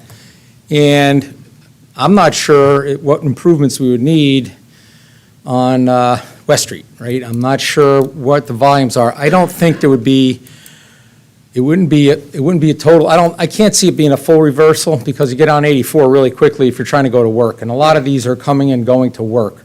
It's kind of the commuter times, right, for housing, is the AM and the PM. It could switch, it could be more, I don't, we'd have to, I think our numbers are probably based on what's on the road itself, but it would probably change maybe some of what requirements we need on West Street, probably not. We'd probably still need a left turn lane there because it's bad. Regardless, yeah, that's right. Got a D and an F. Right. When I went to school, that's not good. That's not good. And would there be more improvements required? Is that east on Curtis Street? Right. I don't know. We'd have to look at what kind of where the balance point is on who's going to go where. Yeah. Is there a lot of places to work? There's obviously a lot of places to shop over here, but is there a lot of places to work over here I'm just thinking about general lifestyle. I get the 84 bit. I get that. I'm also, though, you don't work all the time. Right. You go do stuff. And the do stuff is down Curtis to this part of town or whatever, usually. And so I guess my question is, would that alter anything? So the do stuff time is like, middle of the day if you're stay at home or you're working from home. Yeah. Weekends. Yep. Usually the volumes for those time frames for this type of development are less. They're less than what I was showing for the peak hours. Okay. Would there be more? Probably. If Sure. they're trying to get over here. But would it change the way how we're looking at from the peak hour point of view? Maybe not a whole lot. It might change it a little bit if we were to add more instead of 10%, put it up to maybe 20% for people to come over here during the peak hours. Yeah. And Okay. but the volumes are lower during the off-peaks. These are, this is the glut for housing. It's coming and going to work, and weekends, now a lot of more people are working from home. Yep. You're still Okay. going out and doing, errands. All right. And errands on the weekends, that's where everybody goes driving around. So there would be more cars on there on the weekends. The overall volume should be less. Thank you. The other thing, refresh my understanding of the development. What's your target audience for the development? Thank you, sir. Yep. What's your target type of people you target for this?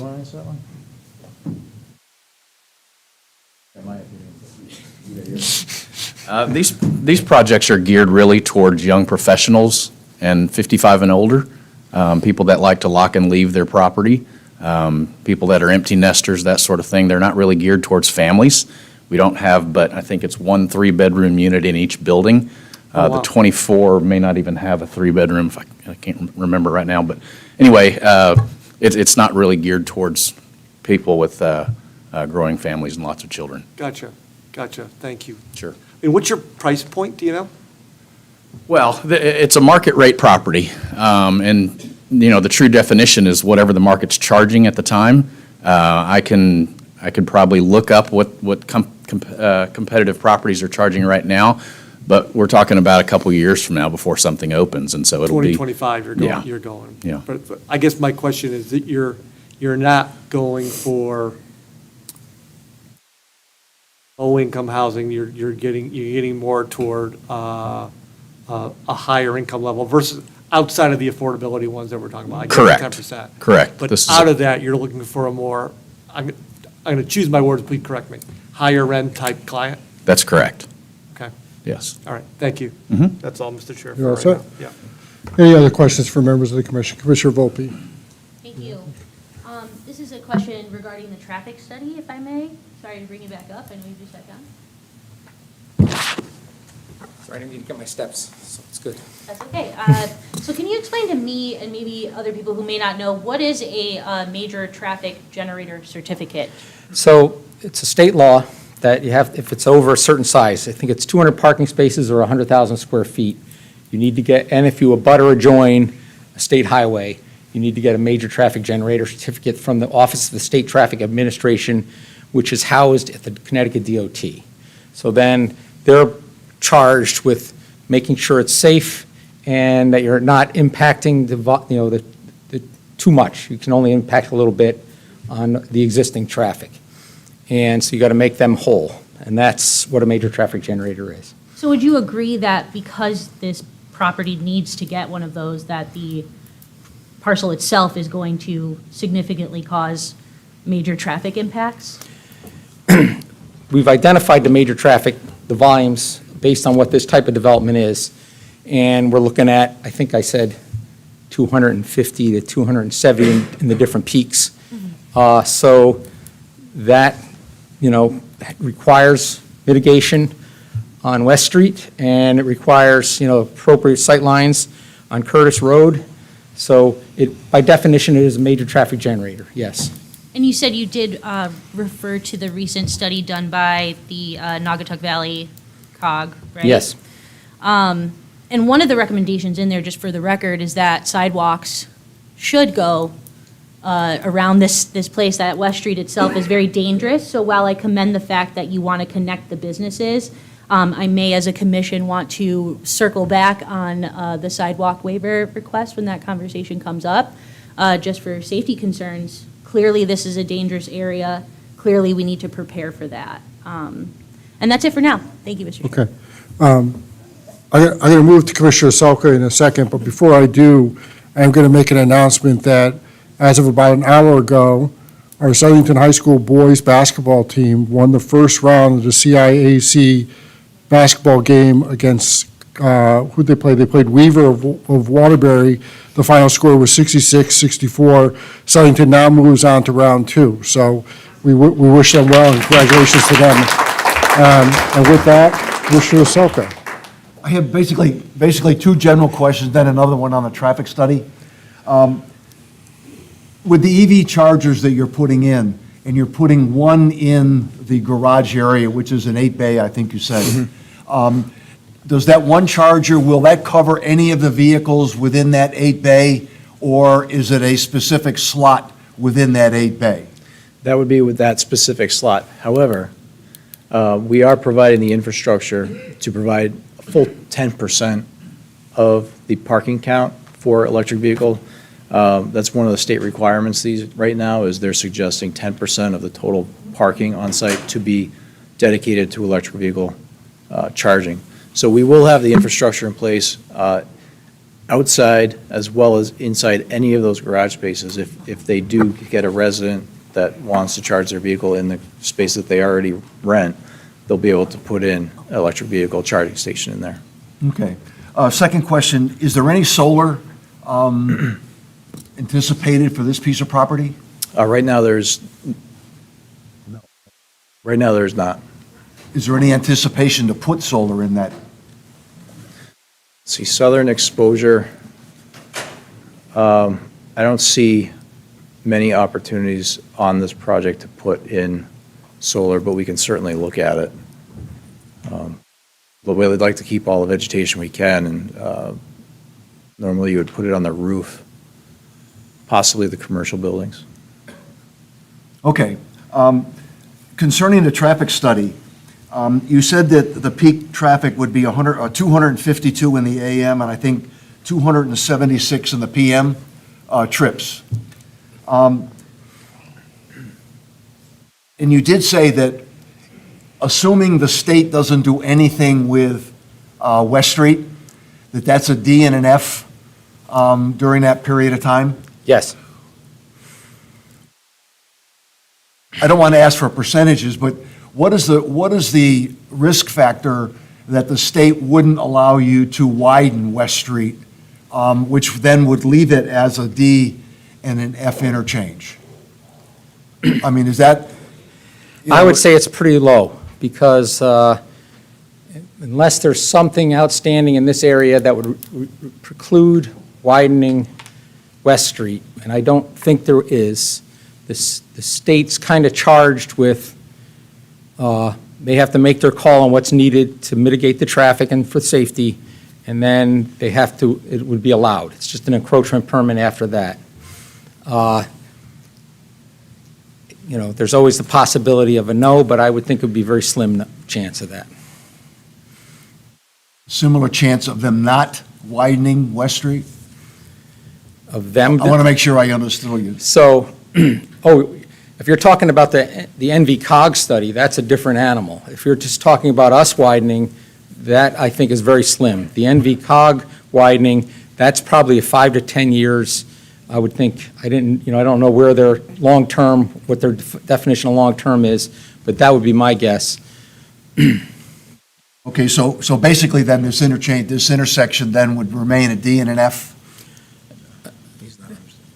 No, if, it would remain a D and an F if we don't mitigate our traffic. Okay, and you're going to mitigate, but you're not going to mitigate West Street?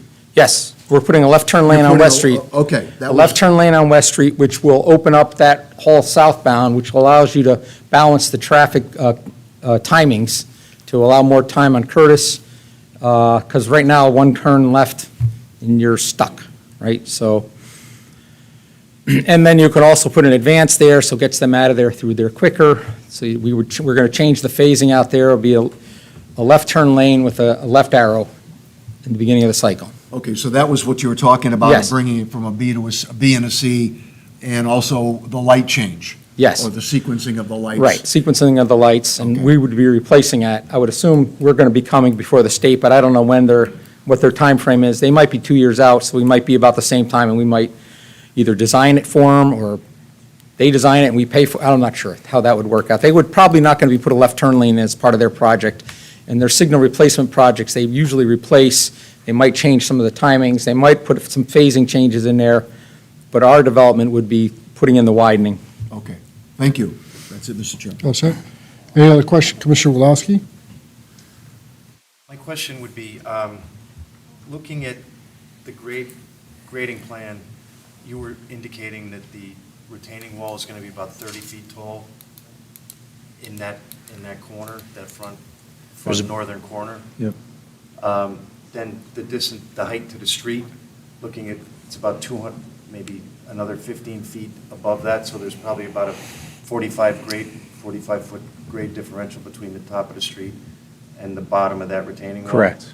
What is the overall, I was trying to get it on the elevations, the overall height of the building? The overall height of the building, the rear of the building is, I believe it's 50 feet. We're allowed 55 feet in this zone. I believe it's 49 or 50 feet on the rear, so take another floor out.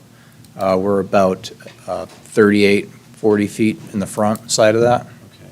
So I mean, anticipating that The peak of the roofs will be basically at West Street height, At West- at that's- that that's- location. And then as you get closer to the commercial spaces at the corner of Curtis and West, the buildings will start, coming up.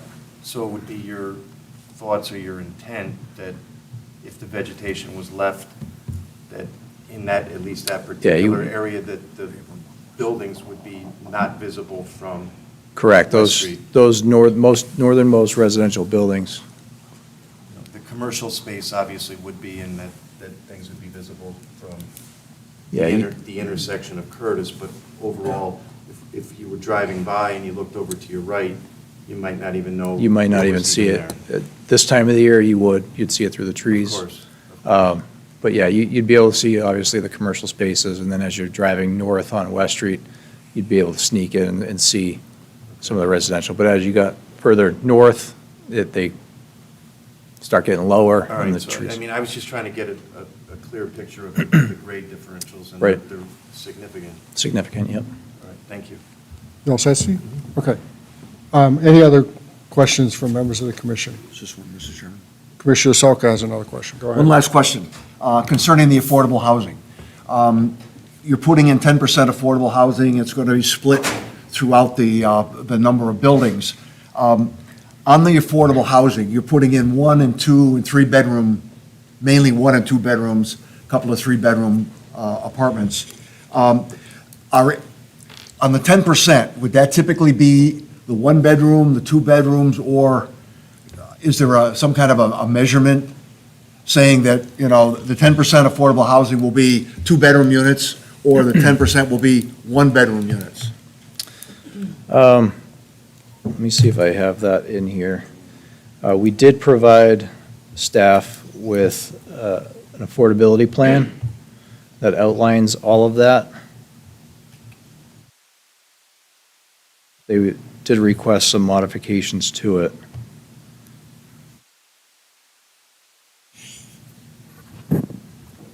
It doesn't say what the breakdown is here of the 1 and 2 bedrooms. Brian, do you know off the top of your head? No. It's to be determined. To be determined. Be determined. Okay. All set? Yep, thank you.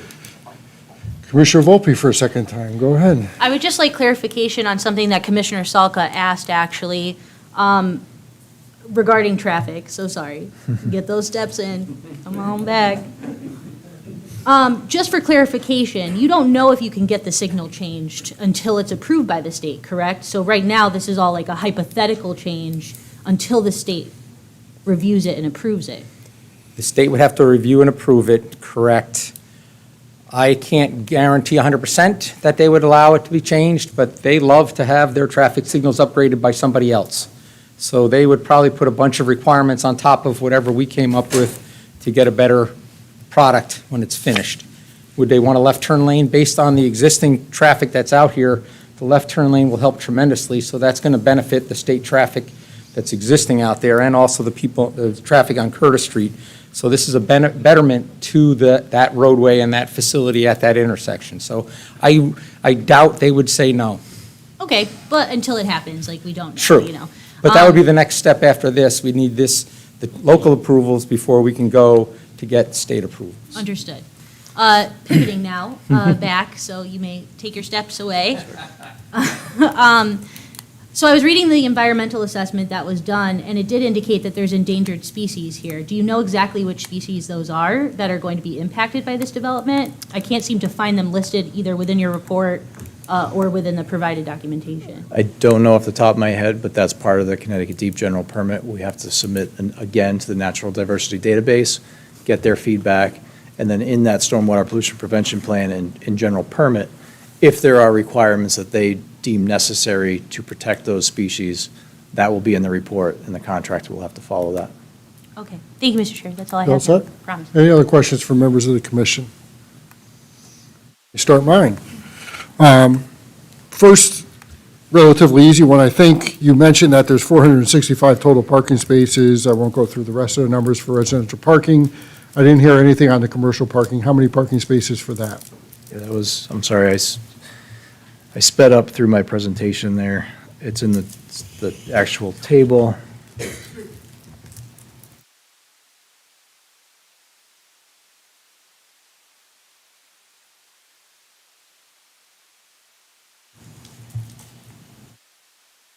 Oh, I can't see that.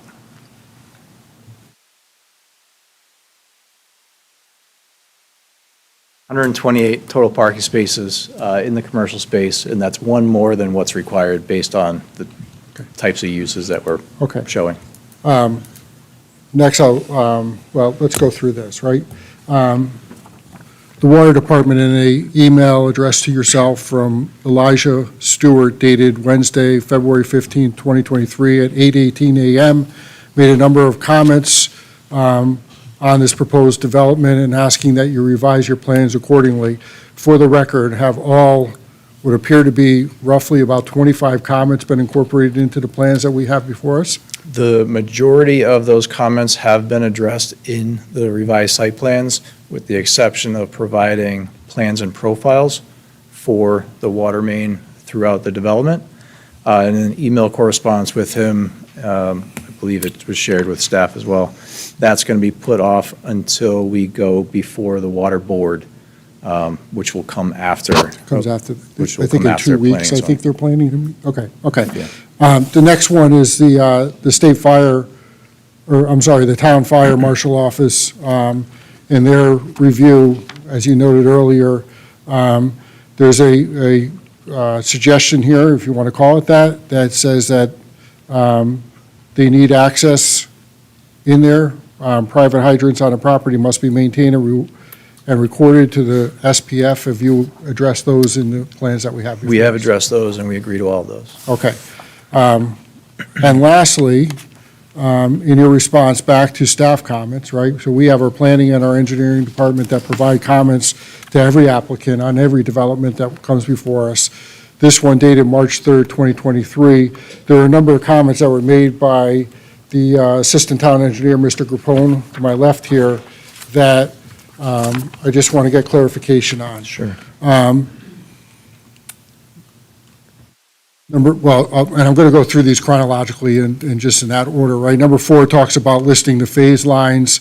It talks about what those might be. The response suggests that it's all intended to be one construction phase for the entire development.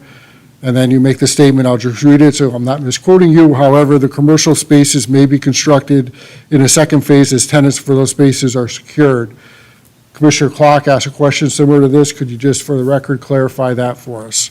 Yeah, so all of the residential will be built as one phase, and the pad sites for the commercial space will be done at that time. We don't have tenants, so we can't put a building up, and we're not going to build a parking lot at that time. So as those tenants come in, that's when the commercial space will get developed. So it could potentially happen as one phase. If we don't get any commercial tenants in that space, that will have to come later on. Okay. Number 6 here, and a comment from our engineering department is a site plan submission is required for both commercial buildings and a clubhouse, 0 requirements. That's 0 runoff, right? 0 runoff requires will be reviewed at that time, and your response is noted. Just want to make sure that you're accounting for that in your plans. We have accounted for that in our current design. If the commercial space designs, obviously, we're going to have to come back with a revised drainage analysis and prove to you and the staff that it actually works. Okay. Number 9, private sewer agreement will be needed to be executed. I think you touched on this. A long-term bond will be required for maintenance of the pump station, force main, and collection system. You mentioned noted. I think you touched on it. I'd like to just drill down a little bit on that. Is there any town liability with regards to any parts of this within the development that you're proposing? The entirety of the water system and sanitary sewer system on the property is going to be privately owned. Privately owned by whom? By Anthony Properties. Okay. And it will be maintained? Will be maintained by Anthony Properties. And if there's a problem with any of that, then Anthony Properties will be on the hook. Again, a bond being required, Anthony Properties will be on the hook to pay for those, any needed improvements or maintenance issues? Yes, for any of the privately owned mains on the property, yes. All right. Number 13, building permit is required for all retaining walls, needs to be done by a licensed PE. And your comment is noted, final engineered drawings for the retaining walls will be provided prior to the issuance of a building permit. This process takes place before any building permit, so are those final engineered drawings provided in the plans that we have before us, or have those yet to be developed? No, these types of engineered drawings usually come prior to construction, and it's part of the building permit process. This is more of a schematic drawing? Correct. Okay. It's what usually happens now with these types of modular block retaining walls is the manufacturers will provide the engineered drawings. They'll be stamped and sealed, provided to town staff for their review prior to construction, and they will require a building permit. Okay. Number 14, a cutoff swale drain needed to address any surface runoff along the westerly side of the property. You spoke to this a little bit. However, your comment, again, on this letter dated March 3rd, says the plans will be updated and submitted for staff review. Have they been updated and submitted? They have not been updated, but that would be hopefully that would be a condition of approval, and it's not a big design change. It's just a swale that we would provide at the top. Okay. Number 15, you talk about the sidewalk. That requires an easement as well, correct? Where the pedestrian crosswalk is across Curtis Street, do we require an easement on the other side of Curtis Street for that? No, that's within the right-of-way. Okay. Number 16, proposed force main goes onto private property on the corner of Curtis Street, and an easement will be required. That's the engineer's comment. Your response is noted. We will be contacting the property owners to discuss the proposed work and preparation of the utility easements. There are a number of easements that are required with regards to this proposed development, correct? Correct. What happens if you don't get them? Then we can't do it. Because that's really a contractual negotiating issue between yourselves and a variety of other property owners that It's, you need permission from, we need correct? permission, it's concerning, and if that's the case, then this parcel becomes undevelopable. So to some extent, even if you get an approval here, and I don't know how that's going to go, but even if you get an approval here, just to make sure I understand correctly, if you don't get all of those easements, then this development does not happen, If the property owners don't by grant. yourselves anyways. Correct. If the property owners refuse to give us easements, which I guess could potentially happen, we would have to work with the town to find a way to get sewer conveyance off this property. Okay. Just bear with me here. And then, again, your response to our town planner, Mary Ellen Edwards, stated that, within the same letter, she talks about the affordability plan that's required as part of the affordable set-aside, which again, I thank you for. I know that we worked on that when we came up for the text amendment change. Are you planning on providing an affordability plan in line with the requirement of the regulation? We didn't see anything in the regulation that requires an affordability plan. However, we're going to provide it for the review. There is an affordability plan requirement in the residential zones, but not necessarily an actual request for one in the MUT zone. That being said, we will provide one Okay. for their review. I thought I heard that earlier. I just want to Yeah. get it, I'm putting it on the record, right? We talked about the sidewalk waiver. I think that might wrap me up for now. The pump station, you're a professional engineer, you have obligations to your profession, you're regardless of your client, correct? Correct. The pump station is adequately sized for this development? That has not been fully designed yet. It's based on a design that we did for another project of similar size. Similar to the retaining wall, it's a delegated design, or it can be designed during the construction document phase. So typically what happens is, once we're through a planning and zoning commission, such as yourself, we'll develop actual construction drawings with more detail of that information. What you see on the project is a conservative approach to that, and the meat and bones of that pump station will then be developed to meet the town engineer's design standards as well. Well, and engineering standards as well, correct? Correct. It'll be PE stamped. Okay.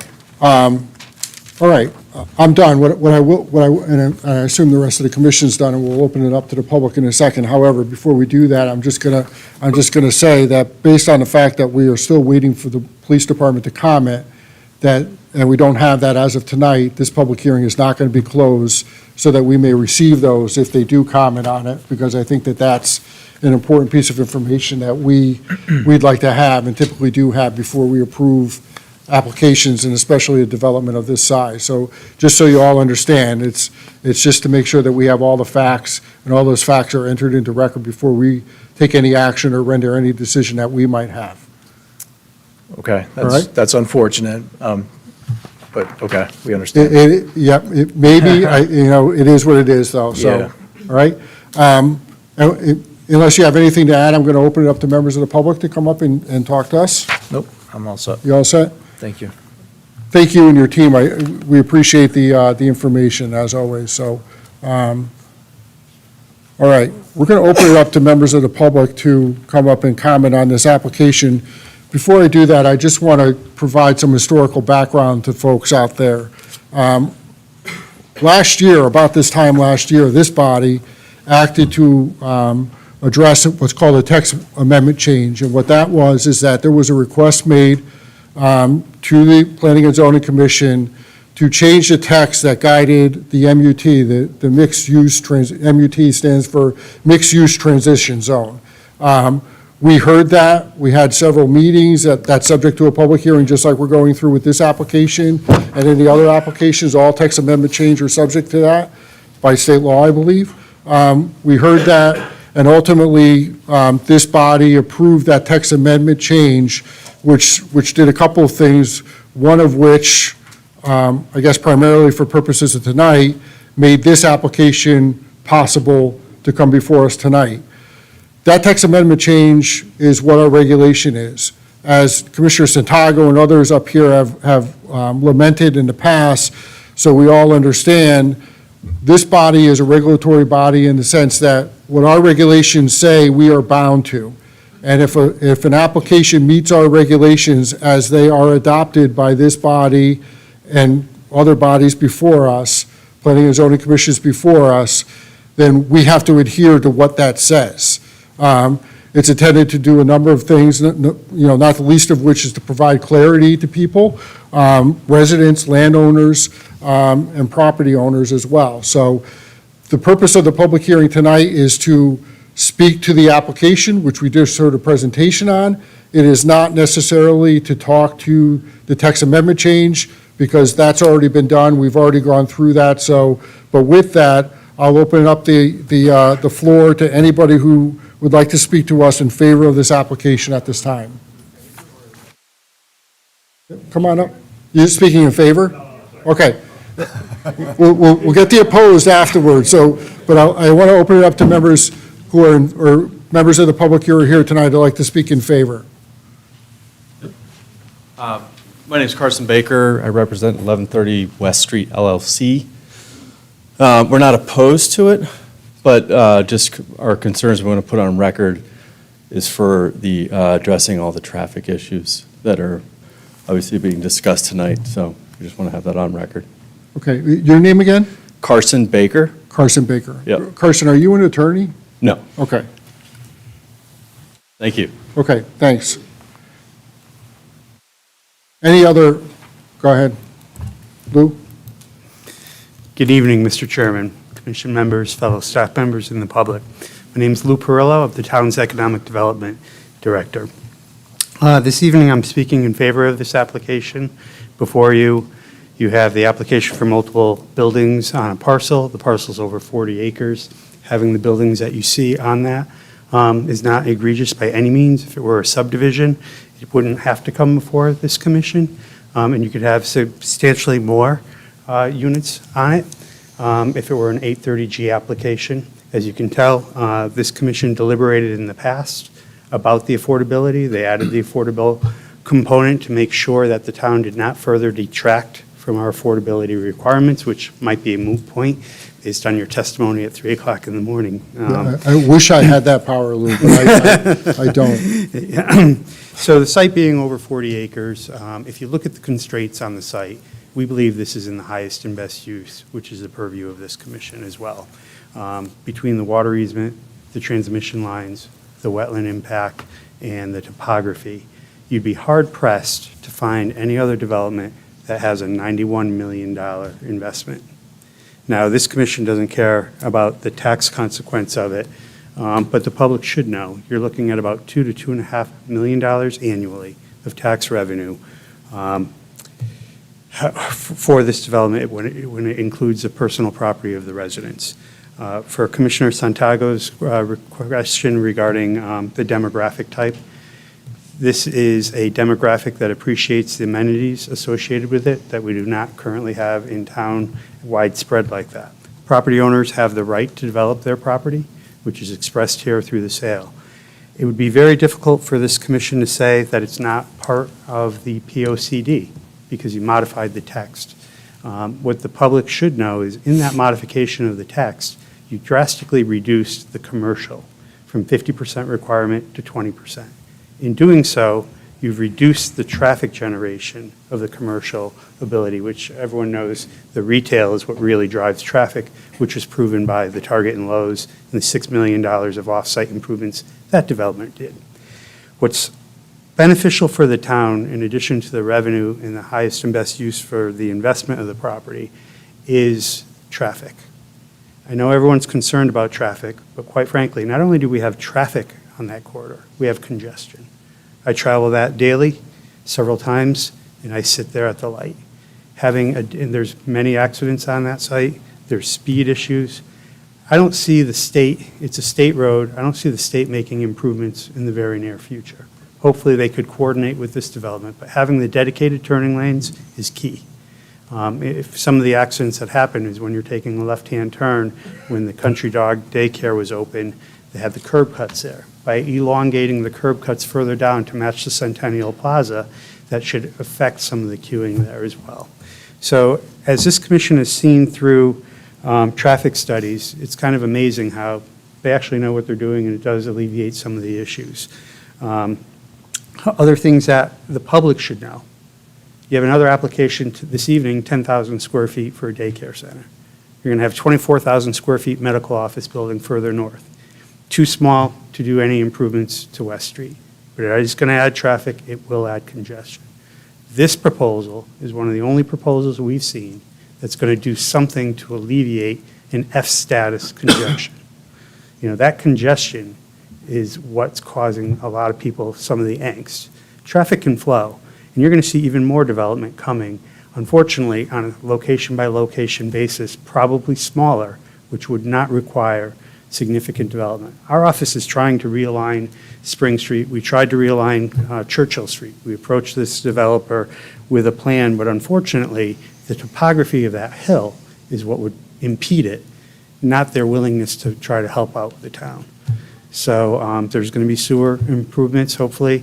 Even if this is to pass, there's several other hurdles to go through.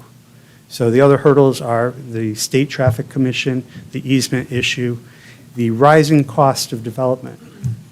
I can tell you, we've had 2 industrial parks approved by this commission, and they weren't built. We've had another proposed development come through, $150 million, not being built.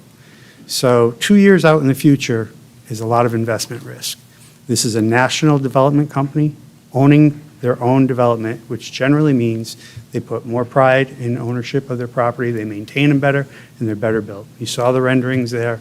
If another application comes in, this commission might have less control if it's an 830G, more traffic, and probably more kids in the school system. So with that, those are the facts that I would like to leave this commission and for the edification of the public. So I understand nobody wants development. Everyone still wants to see, you know, the beautiful trees and the wetlands, but the property owner does have the right. It's been under contract for over 3 years. If not this developer, you will see something, but the town probably won't get the benefit of the revenue associated with it. Thank you for your comments. and Wait thank you a for your second, time. wait a second. I'm going to ask anyone if they have any questions or anything. I will make a comment in relation to what you said, and I, as always, appreciate your input in anything that we're dealing with, but I will take exception to the, and I don't think you meant to represent it this way, that the 24,000 square foot medical building that was approved on West Street, that this commission did not do something to mitigate the traffic flowing onto West Street from that facility. We did. We actually moved the driveway out to, I think it was West Queen, if I remember correctly, to a signalized intersection, so there wasn't traffic coming out of that facility, number one.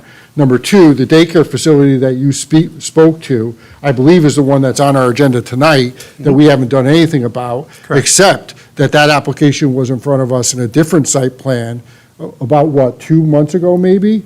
And we did deny it based on the fact that the traffic, the setup of that facility and the parking and the queuing and so on, that we denied that application. They went back and modified it, and that's what's on our agenda tonight.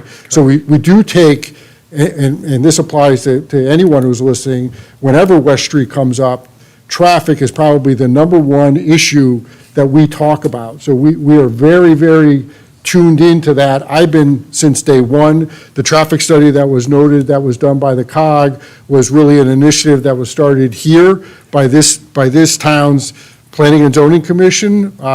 Mike Del Santo and Paul Chaplinsky at the time, as well as myself and Jen Klock were on the commission at the time, as well as our town council and councilperson Triano sitting out there, and she was a part of that as well. So we are very attuned to the traffic issues on West Street, but, you know, again, I just wanted to clarify, but as always, I appreciate your commentary, your input, and your perspective on anything that's going on in our town. So I appreciate the clarification and the correction, quite frankly, because I know the extent that this commission deliberates. My point wasn't necessarily that you guys aren't doing your aspect of it, you clearly are.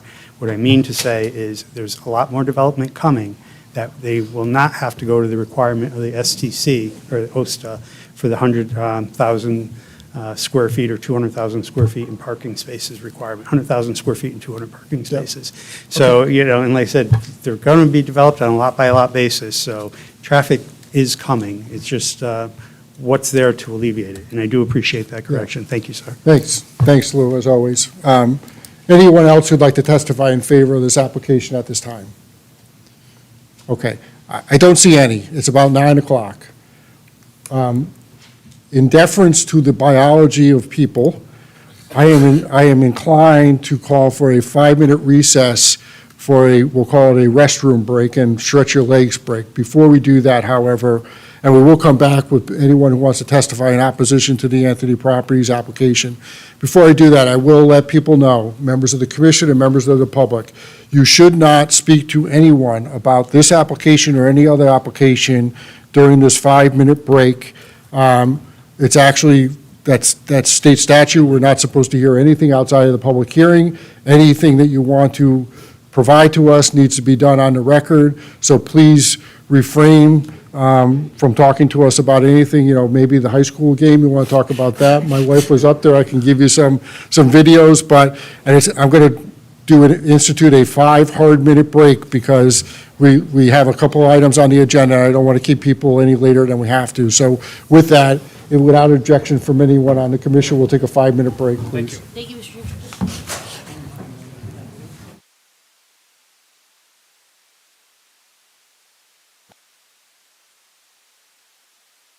That help you? Oh, those are yours, aren't they? Is that yours? These are mine. Yeah. They work great. I haven't been able to wear my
Mr. Chairman, you have one member that'll Still in come the back. ladies' room.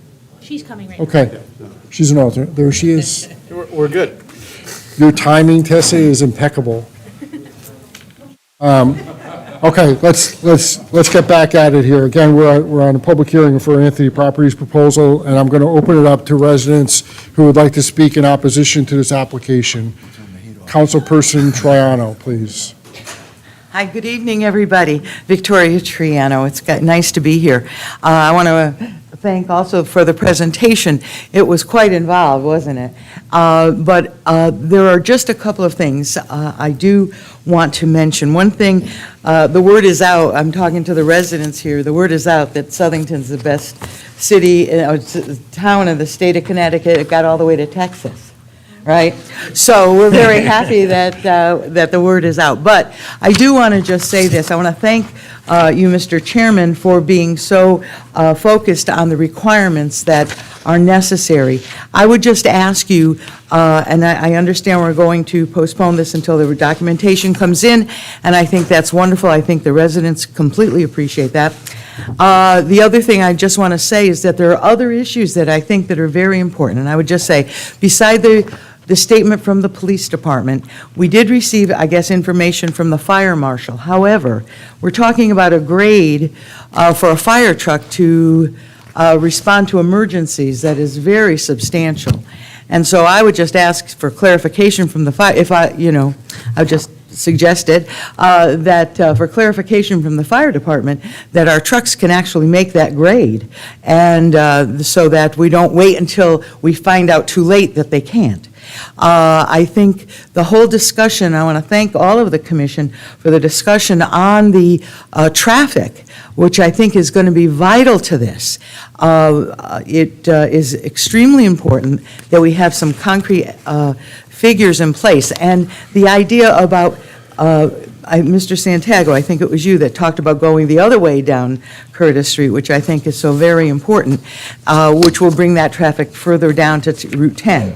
So those are my concerns. I was impressed by what I saw. I was impressed that they want to maintain the nature end of it all. There's still some discussion going on. I would like to know the endangered species that we're looking at and get some clarification on that. But I want to just thank all of you because this, we have to make sure that every I is dotted and every T is crossed on a huge situation like this. This project is so important to all of us that there's no room for error. And so I just want to thank all of you for your diligency, and you're working so hard. I want to thank our department and Dave, and because together, and all of the residents that have come out this evening. And there's one thing I know about Southington is that we are not quiet when we have some concerns, and I love that about our town. So thank you so much. I want to thank the developers also for, I'm sure there's going to be quite a few folks speaking tonight, and that's part of what makes us so great. Thank you, everybody. Thank you, residents. Yeah. Thank you so much. Thank you, Victoria. Is there any questions for Councilperson Troiano? Okay. Yeah, no problem. Thanks for your input. I appreciate it. And I'm just going to take a moment of personal, just to make an announcement that I don't want to leave out the fact that our high school girls hockey team is going to the state championship. This is for all the marbles, and that's tomorrow night at 7 o'clock. They're playing Darien, which I think is one of the top-ranked girl hockey teams in the state. And Southington, coincidentally enough, and hope it holds up, they were the only team to beat Darien in the regular season. So, but I want to give shout-outs to them. I have a neighbor whose daughter plays for them and has played for them for a number of years. So, but with that, anyone else who'd like to speak in opposition to the project, just come up to the podium, give us your name. Sir, if you want, we'll let you go after him. Your name and your address, please. My name is Stan Slipsky, 80 Milcon Drive. I'm not quite sure where to start. Well, let me start with the money. Sounds like there's a lot of money to be made from this project. Well, I never heard about the residents. What do we get out of it? Less taxes? I don't think so. Okay, but that I heard from the where's the money part. Let's talk about traffic a little bit. 465 parking spots. Only 223 going to work in the morning. What happened to the other people? They staying home? They're not going to work? There's 465 parking spots, 223 was in the traffic study. I don't have a traffic manual, but I've been driving down Curtis and West Street for 40 years. I know the traffic, okay? You go from Curtis to West Street taking a left, the traffic hours are 4 to 6. 4 to 6 on the weekdays. Travel West Street and going on Curtis Street. It is a parking lot. Take a left-hand turn off of Curtis on the left street, going left on West. If that light doesn't change right, these cars are blocking you from taking a left-hand turn. You're waiting there for 2 lights before you take a left-hand turn on the West Street going towards 84. That is a daily situation for most of us, because we do it every day. We don't just come here and do a little traffic study and say, yeah, 223 cars, you're going to be great. No, we're not going to be great. Now, if I'm a resident of that community and I'm going to work at 84 East, how will I get there? I'm going to go down Curtis Street, going to go down Juniper, down Gannett, down Hart Street, back to 84 East. That's where I'm going to go. I'm going to keep off of West Street. They're not going to go on West Street. They're going to go on the other ways. Now, if you want to go a different way, they're going to go down Lazy Lane to Route 10 onto the highway. It's a nightmare. They got to go that way too. The light on Lazy on Queen Street, you'll be there for at least 10 minutes because it's a very long light. Traffic will back up. Now let's talk about the streets. Lazy Lane is narrow. 2 cars barely get by there at the same time. If you're walking, riding the bicycle, you'd better jump on the lawn. Now, there's a waterway on Lazy Lane, like a little, like for rainwater, the fill. Well, you have to jump into there because it's a narrow street. Curtis Street is no better. It's a very narrow street. You can't walk. My wife walks every day, 5-6 miles a day. I walk with her occasionally, okay? And I'll tell you the truth. When we're walking and 2 cars, forget 2 trucks, 2 cars come side by side or on the lawn. We can't walk on the road because there's no sidewalks. We have to jump on the lawn for our own safety. That is not what we should be living with in our area. It wasn't like that in the past. That's the way it is now. With this traffic flow right now, don't tell them they're not going to go Stop and Shop. They're not going to Home Depot. They're not going to go to a restaurant. They're not going to go down Lazy Lane or Curtis Street. They're going to do it. They're going to come from their place to 80 business on Queen Street. As it stands now, West Street is a parking lot from 4 to 6. It's almost as bad or worse than Queen Street is. Who wants to travel it? We just heard he doesn't want to travel it, but he wants that development there. This is more money for the town. How about us? What do we get out of it besides less taxes? I doubt it. So my concern right now is the traffic. The traffic is not going to go on 229, it's going to go the other direction. It's going to go on Lazy, it's going to go on Curtis Street. Narrow streets, no sidewalks, you can't ride your bike, you get killed. If my kids, when I first moved on Milcon Drive, I had 2 small girls. They had bicycles. They drove around the neighborhood with no problem. If I had those girls today, I would not buy them a bicycle. It's not safe. And it'll be worse if that development goes through. Okay. Thanks for sharing your thoughts with us. Good evening. Jeff Aldi, 123 Summit Farms Road. If you stand in my backyard, you can see a nice, beautiful woodsy scene, but pretty soon I'll be looking at a 4-story back of a building with a whole bunch of lights sticking out of it. But that's a whole different issue. I have a laundry list of issues, but I'll keep it short because I'm sure others have some questions too. How can I be assured that throughout this project, through all the digging and afterwards with the waterways, how is that going to affect our spring water? Is that going to be affected at all? That's a huge issue. And if something does happen down the road past construction, who's going to be liable for the costs? Me? Now, I'd like to get into the traffic study. I read that traffic study from page 1 all the way to the last page. And if anybody would like some sleeping material, go ahead and read it. There's a number of issues with that report. One, yes, they did do the peak traffic on June 29th and June 30th of last year, but school's not in session at that time. There's a lot more traffic when school's in session. Okay? The other issue I have with this is the crashes per year. In 2019, there was 11. In 2020, there was 3. This is on Curtis, on the corner of Curtis Street, sorry. And in 2021, there was 4. So they took the average of 6. Now, anybody who was alive in 2020 knows there was no traffic on West Street, or as we can call it, Queen Street 2.0. So that study is pretty much garbage at this point. I can go on and on, but I'd rather give someone else an opportunity to come up here now. Okay, appreciate your input, thank you. Come on up.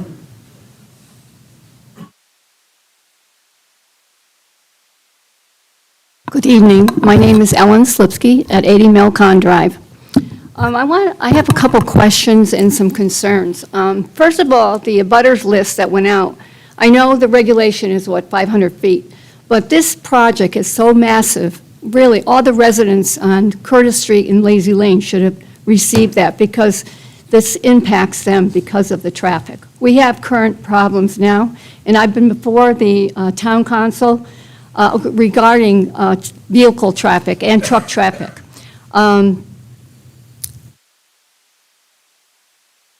What is the anticipated number of children? I know they touched on that lightly, but if they have other developments, they should be able to tell you what, as far as how many potentials there are, because that's going to impact the resources for the school system. So that, to me, is something that, planning and zoning should look at, and look at the finances, because there's ongoing costs for that, for the teachers and so forth on the education, because we have that issue today.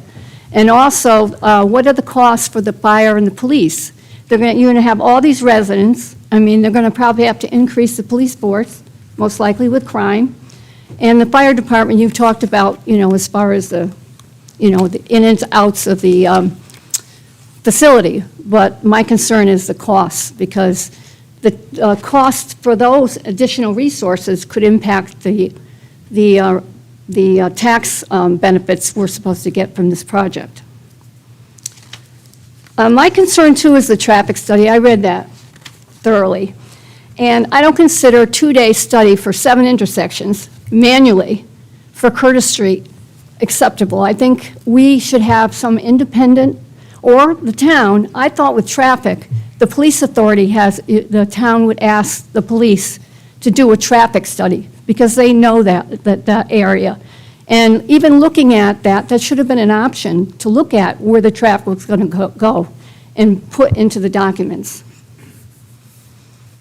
And that study was only done on 2 days, and that was a Wednesday and a Thursday. And that was close to the holiday and during COVID. And also, they did not do a peak study on the weekends. That's part of the section in your regulations, to do a weekend study, too. That should be included in the stats. That's in 9.3.17. There was no information about the commercial. What are they expecting to have in there? I know they said they have no tenants, but what are they projecting that commercial space to be? Because then you're talking more truck traffic, which we now have a problem with truck traffic with the Central Connecticut Resource Facility on Lazy Lane. We get all the commercial traffic and the vehicles going down there, and also now on Curtis Street, since they purchased the 136 Curtis Street. So we got traffic coming in both directions, not just coming from this facility. We have that currently now, which is a problem. Other projects, they talked about the daycare center, but the Central Connecticut Resource Recovery has a new application of the state of Connecticut. Last June, they put it in, and they're going to be traveling with 200 tons to 600. They're going to be having more larger trucks because they're taking the whole state of Connecticut as far as their trash in the new application. So that's going to be more traffic, which should be considered. And that's supposed to be approved sometime this year, maybe April or May of this year. Well, the state's got to put it out there to see if it gets approved first. My question is, how come the town doesn't do any type of engineering study on the roads? I mean, this is a massive project. Does planning have some, look at the Curtis Street and Lazy Lane and say, are these roads good enough for having that amount of traffic? So there was no engineering study in those documents on the application. Oh, let's see.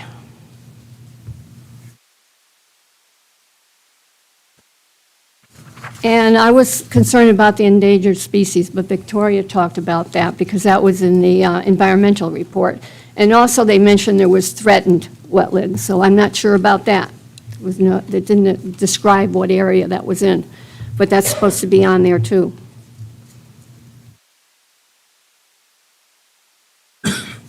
I think that's about it, but the roads are very dangerous, Curtis Street and Lazy Lane, because there's no sidewalks, as my husband mentioned, but hopefully it'll get looked at. Okay. Thank you. Thank you, Ellen. Good to see you again. Yep. We have someone coming from the back, so just.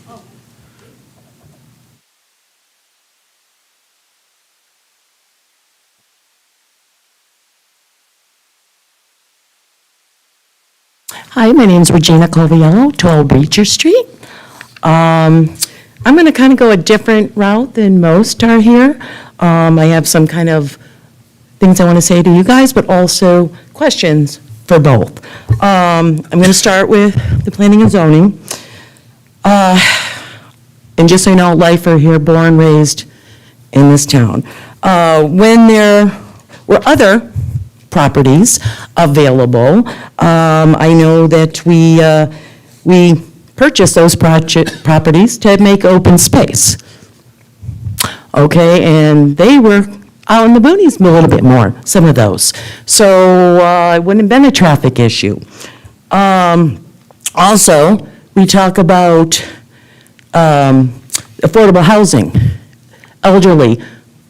As far as I'm looking at, these are all luxury. Whether it's elderly, you can have a few affordable, I understand that, but what is affordable? That's what people have to start thinking about. Because I don't know about everyone else here, but Social Security, it doesn't pay a lot. And if you're living on Social Security, that's not going to be an affordable housing in this town. We already don't have enough housing for disabled and elderly in this town. I think that is more important. Also, I've heard people, I was actually at the store today, and because I've lived here, all my life, people will know me, and they'll ask me questions, and like, do you know if there's any apartments? But these are young people, but guess what? They're working at Walgreens, they're working at CVS, they're working at Burger King, they can't afford that, but they were born and raised here, and they want to live here. So we have to think about those people. So they can work in our town, but they have to go to other towns to live. So think about that also. And then I have some questions for Anthony Properties. You kind of didn't go about, rent prices, okay. We know I can tell you right now, they're going to be high. But what I want to kind of let you know is I am actually, and we do have to get a few more people, but I am actually a member of the new Fair Rent Commission. So I want to know, how are they going to work with us when they're tenants? If their tenant comes in, okay, has an issue with their rent, are they going to be willing to work with us, knowing that they're an out-of-state, company? So that's very important also, because they'll have to be able to work with Southington on that. So those are a few of the things that I hope you will take into consideration. Okay? All right. Thank you. Thanks for coming out tonight. Yep, come on up. Hi, my name is Jennifer Olette, and I live at 87 Johanna Circle. One thing I would like to address, as well as some other people have stated before me, my thing is that we're going to have children in these complexes, because as of right now, our schools are overcrowded as it is. We can't even pass a budget to hire new teachers, so if we get more families in there with more children, where are we going to put these children? Another thing I wanted to address was, Southington's a nice, quiet little town. I grew up in East Hartford, City Lake. I enjoy being here. Now, why do they have to have 250 apartments? Why can't it be something smaller? Why can't it be nothing at all? Why can't we build houses for families that intend to stay here for the rest of their lives. Another thing I wanted to address, obviously the traffic doesn't affect me because I live off of Queen Street, but I can just imagine how it's going to affect everybody else that lives near this proposed complex, because West Street will turn into Queen Street. If you're there on a Saturday, your only day off from work, you're sitting in Queen Street traffic for 15, 20 minutes just to get from one point down to Walmart. So the biggest thing I wanted to address is I don't think Southington needs 250 apartment complexes. And that's about it. Thank you. Okay, thanks for coming out. Coming up?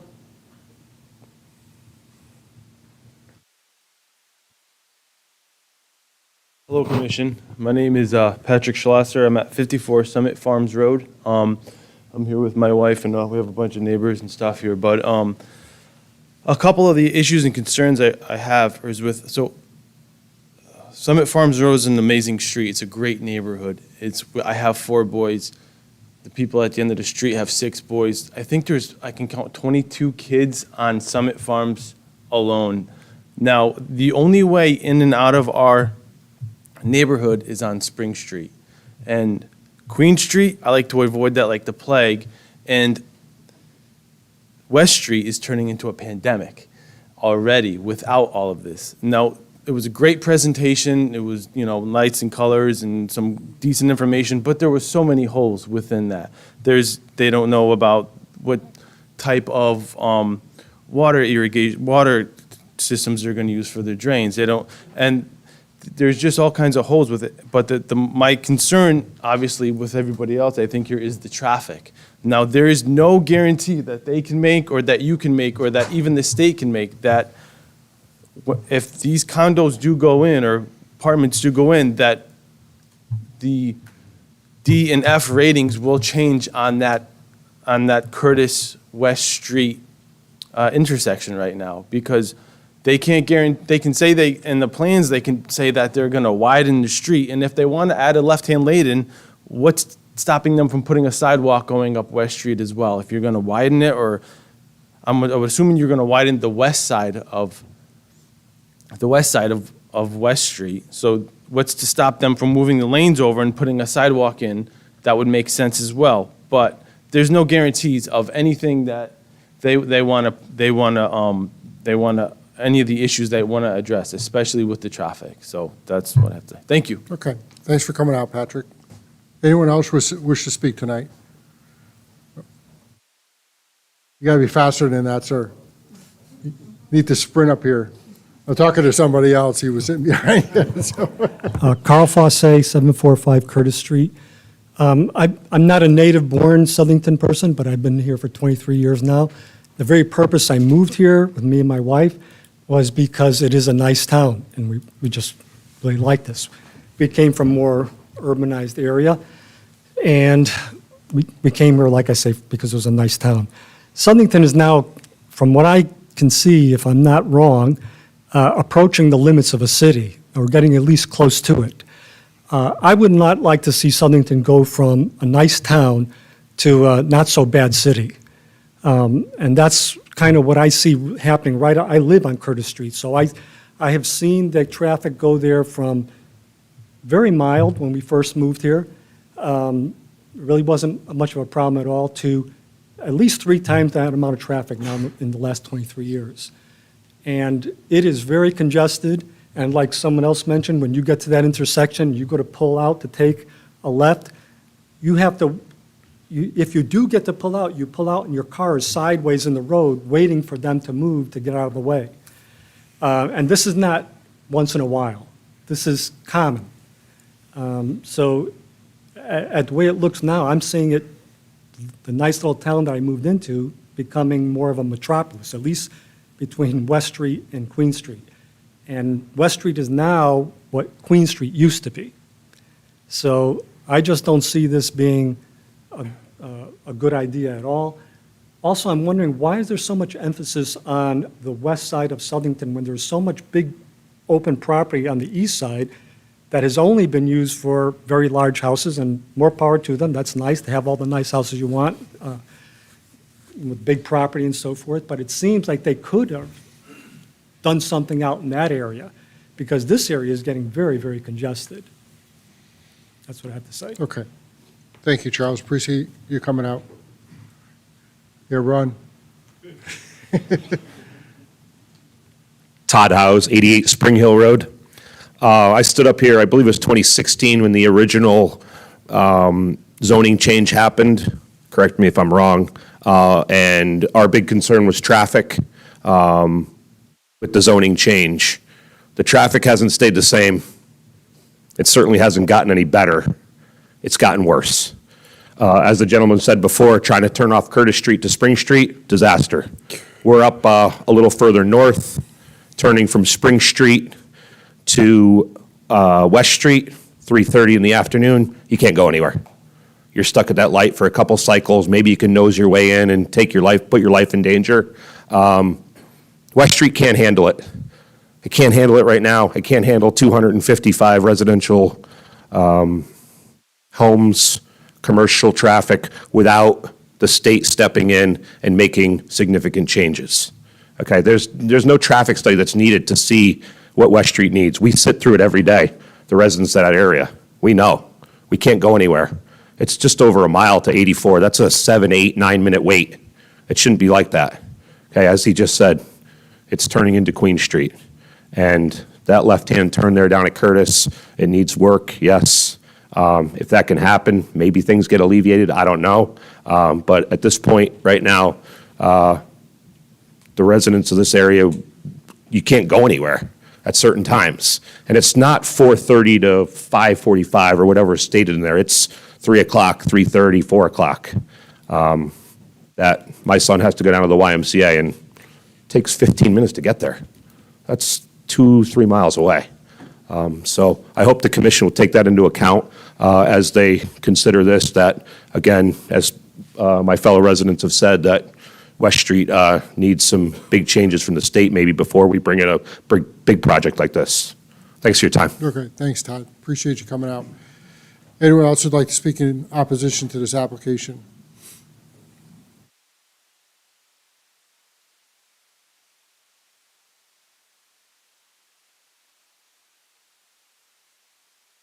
I'm Mark Lacombe, 295 Curtis Street. I've lived in this town for 50 years on Curtis Street. And when we first moved to Curtis Street, it was a very quiet street. In the past 50 years, it has gotten more congested. We have a 25-mile-an-hour speed limit, which is a laugh because most people come down Curtis Street around 40, 45 miles an hour. And that's bad because we have a curve on Curtis Street that had to have guardrails put up because the house had been hit several times. So if they're proposing that all these people are going to be going out on Route 229 and not taking consideration that they may be coming down Curtis Street, I think we're going to find out that we're going to have a problem. There are going to be more people coming down Curtis Street. Right now, it takes maybe, you got to wait for 5 or 6 cars when you try and get out of your driveway. So I think a good suggestion would be have them take a look at the traffic pattern going down Curtis Street and how much more congestion there will be. And if anything can be done to either rectify it or another way of directing the traffic. Thank you. Okay, thanks for coming out. Appreciate you sharing your comments. Any other members of the public would like to speak in opposition to this application at this time? Come on up. And while you wander, I'm just, as I said earlier, the public hearing on this application is going to remain open and we'll be back here in 2 weeks. So if you're not prepared with comments tonight, by all means, you're welcome to do that when we're back here in a couple weeks as well. So go ahead, sorry. Really questions, and I'm not sure where we Just get our give answers. us your name and your address. Oh, I'm sorry, Kim Renahan, 739 Curtis. And we live adjacent to the property, so we would see it out our front window. So my curiosity is, one, is there any blasting to be done in that ground? I know our ground has got a lot of rocks, a lot of clay, and the red rock you can see on the highway. We also, the four of us on Curtis Street, what is it, the west side of Curtis Street, have wells. So that, too, would be a concern for us. And then, I'll chime in on the traffic stuff. Lived there 60 years, and it's not fun. Not fun now, so thank you. Appreciate it. Thanks, Kim, I appreciate you coming out. Is there anyone else who'd like to speak in opposition to the application at this time?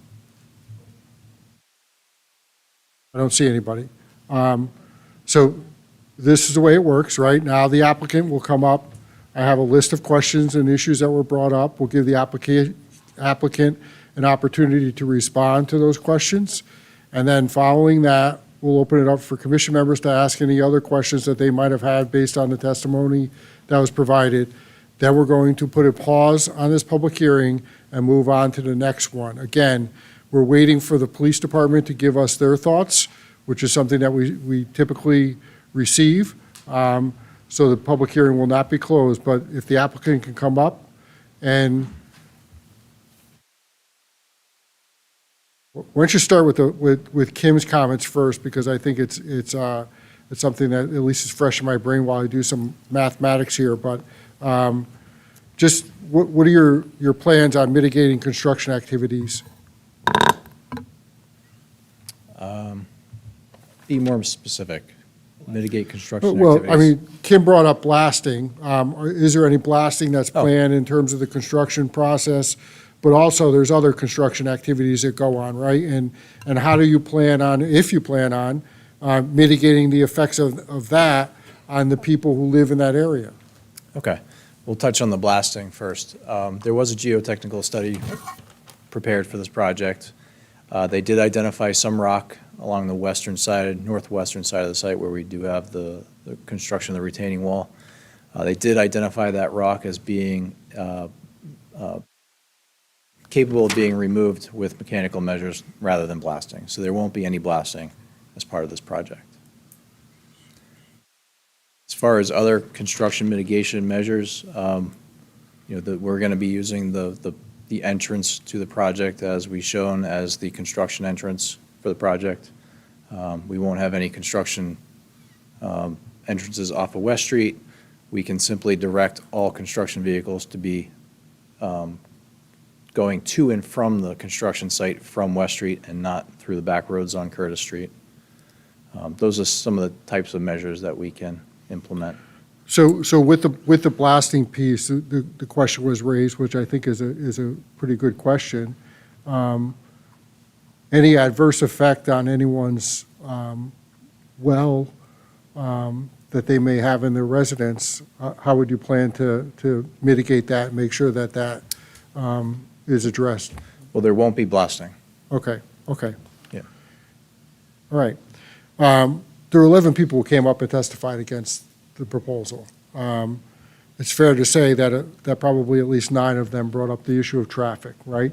If you listen to this commission anytime over the 6-7 years that I've been here, traffic on West Street is, as I said earlier, is a primary concern. Why don't you talk a little bit about that again? Well, Chuck had mentioned it before, and I agree. If you do nothing on this development, nothing is probably going to get done on West Street. This project will bring improvements to West Street at the intersection of Curtis. We will be putting in new signalized systems that communicate with the other signalized systems on West Street. So I guess if you do nothing, nothing's going to improve. If you do something, we're going to improve the conditions that are currently out there now. Now, I'm not a resident, so I don't sit in this traffic every day like they do. but I've been doing this long enough, over 20 years, where I've seen projects like this go in, and there are improvements. So that's, we do see improvements as a result of this. I understand we're bringing more residents to the town of Southington. Also, and I don't think Brian touched on this, but oftentimes these developments attract other Southington residents. They want to move out of their homes. They don't want to take care of their lawn anymore. They want to move into a development like this, opening up those single-family homes for other people. Okay. Our councilperson Triano brought up the fire trucks and the turning radius. Has any study been done to ensure that the turning radius within the planned traffic flow interior to the site, that's adequate to allow for our fire trucks to adequately access? All the internal road systems are designed for fire truck access, yes. I believe the concern was about the emergency egress to the gravel road. Us providing that was a response to a direct comment that the fire marshal had, a connection to that existing gravel access driveway. I believe what they intended for that use was not to drive fire apparatus, fire trucks up and down that access road. It's more of a rescue type thing with ATVs, all-terrain vehicles, things like that, not to bring the pumper truck or anything like that, the ladder truck down through that access drive.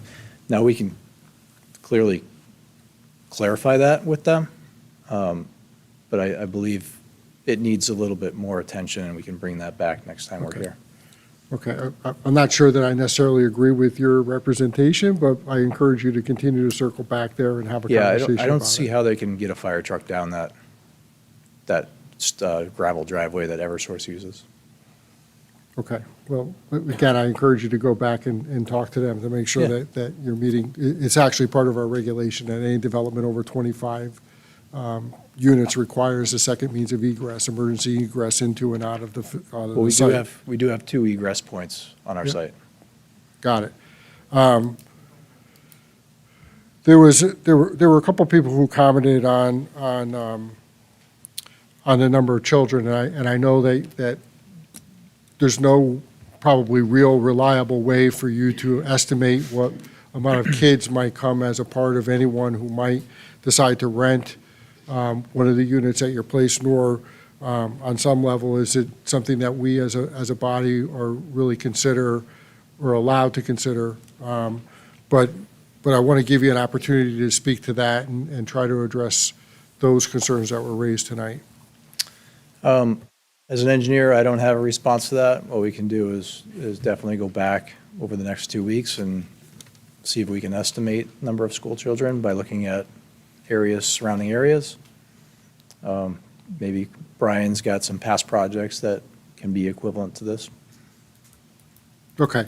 And then the last thing, and then, as I said, we'll open it up to the commission again, and then we'll be back here in 2 weeks. There were a couple people who raised the issue of endangered species, and I think you spoke to that in your presentation, but why don't we just circle back on that one for now? Yeah, I understand that's, a concern with the special permit request that we have. It's also a concern of the Conservation Commission and Inland Wetlands Agency, and they've reviewed all that. It's part of that application process as well. So they reviewed it and approved it. It's also going to be part of the Connecticut Deep Construction Stormwater General Permit, where we're going to have to put in measures for the contractor to follow during construction if those endangered species are found to be out there. And that includes, insects, animals, and also plant materials that are endangered. I can have more clarification on that at the next meeting. We did the NDDB request. We have the response back from them, so we can provide that as well. Yeah, and that's I believe- that's a state statute and even a federal statute to some extent, Oh, yeah, or federal law that requires that any endangered species that you have some plan to, at least at the bare minimum, mitigate any adverse effects on them.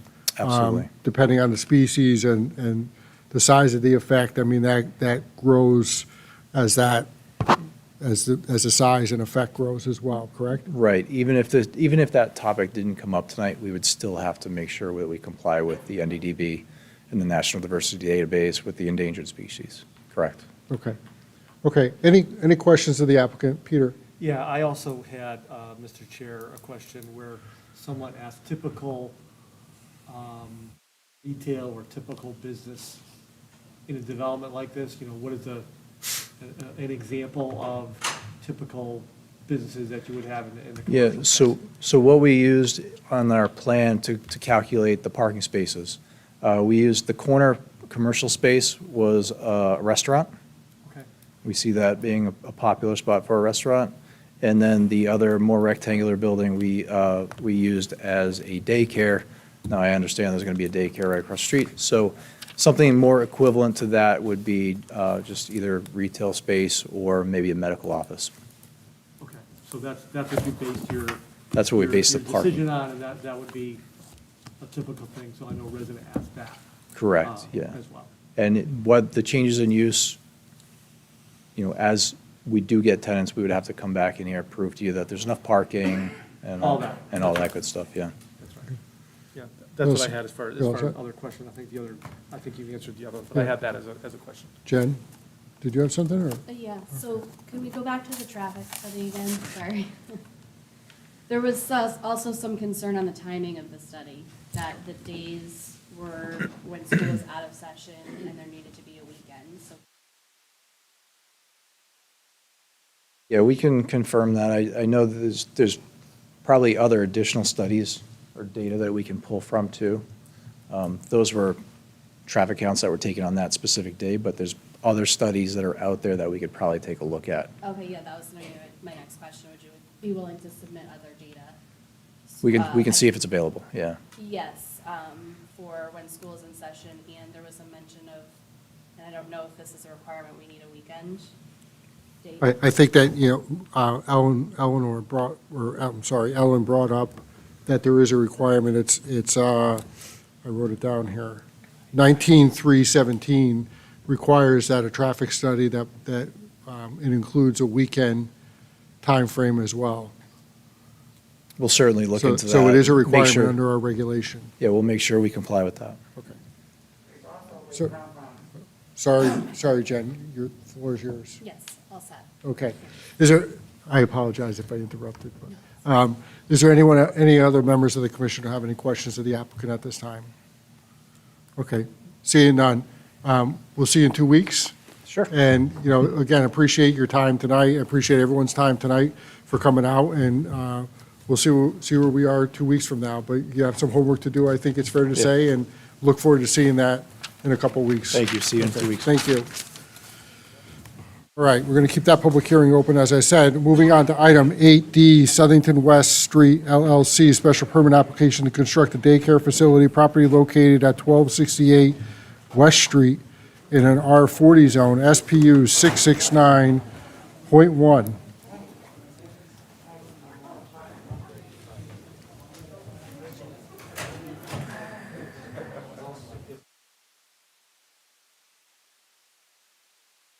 Good evening. Again, Tim Kuhn with J.R. Russo and Associates, representing the applicant, Southington West Street LLC. Give me a second, and I will plug this in and pull up our exhibit. Okay. Are we tabling it, or are we just leaving it open? Right. We get to business meeting, we're not in business meeting yet.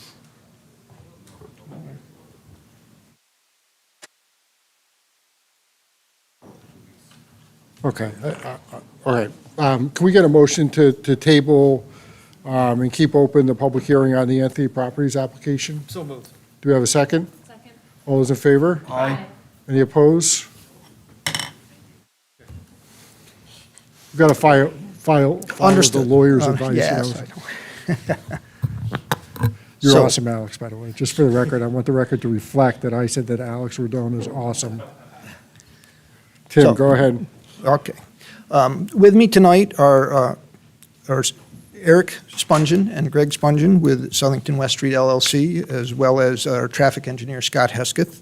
We are back here this evening for a site plan approval and special permit for the Learning Experience Academy of Early Education, or TLE, as we'd like to refer to, at 1268 West Street. You will recall that we were here in January, and at that point in time, we had a different plan, and that plan was denied based on concerns with traffic and queuing in the parking lot, was essentially the reasons for denial that were put on the record. We have come back with revisions to our plan, which we believe address those concerns, and I'll go through them as we go through the rest of the material in my presentation to point out specifically what we have revised.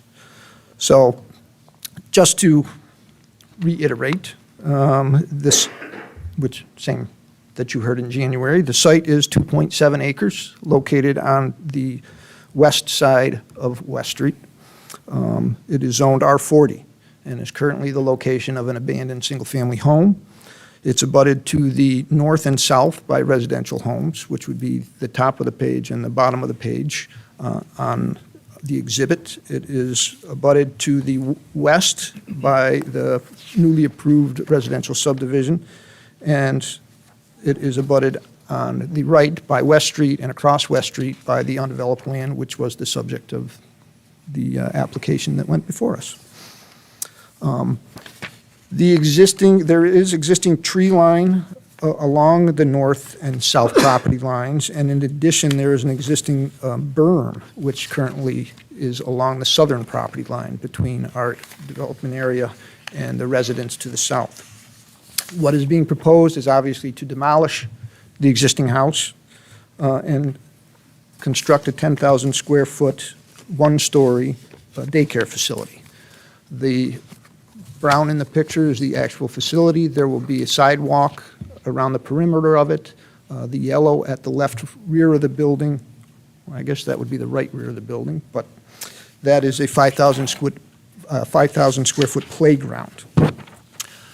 The zoning requirements do not have a specific category for daycare, and we went through this the last time. TLE does have facilities, over 300 facilities nationwide. They're a nationwide operation, and based on their experience at those facilities, they know what their parking needs are, and for a building of this size, they typically require 38 to 40 spaces. So we are proposing 45 spaces on this current plan. This is actually an increase from the prior application from January, which we were proposing 40 spaces. So that's one of the changes that we have made. In addition, there will be a single curb cut to access the site off of West Street. On the prior application, this curb cut was up at the northern end of the site, which was closer to the hill as you came down West Street. And based on the commission's concerns with the speed of the traffic coming downhill, you'll notice that we've flipped the driveway entrance. We've put it now on the south end of the site, which has added an additional 150 feet roughly to the site distance that is available in that direction. So now we are providing over 800 feet of site distance in both directions, which exceeds the DOT requirement for 70 miles per hour. And as detailed in the traffic study, the speed counts indicate that the 85th percentile speeds on this road that were measured at 45 miles per hour in the northbound direction and 52 miles per hour in the southbound direction. So the available site distance we have is adequate for the speeds out on that road.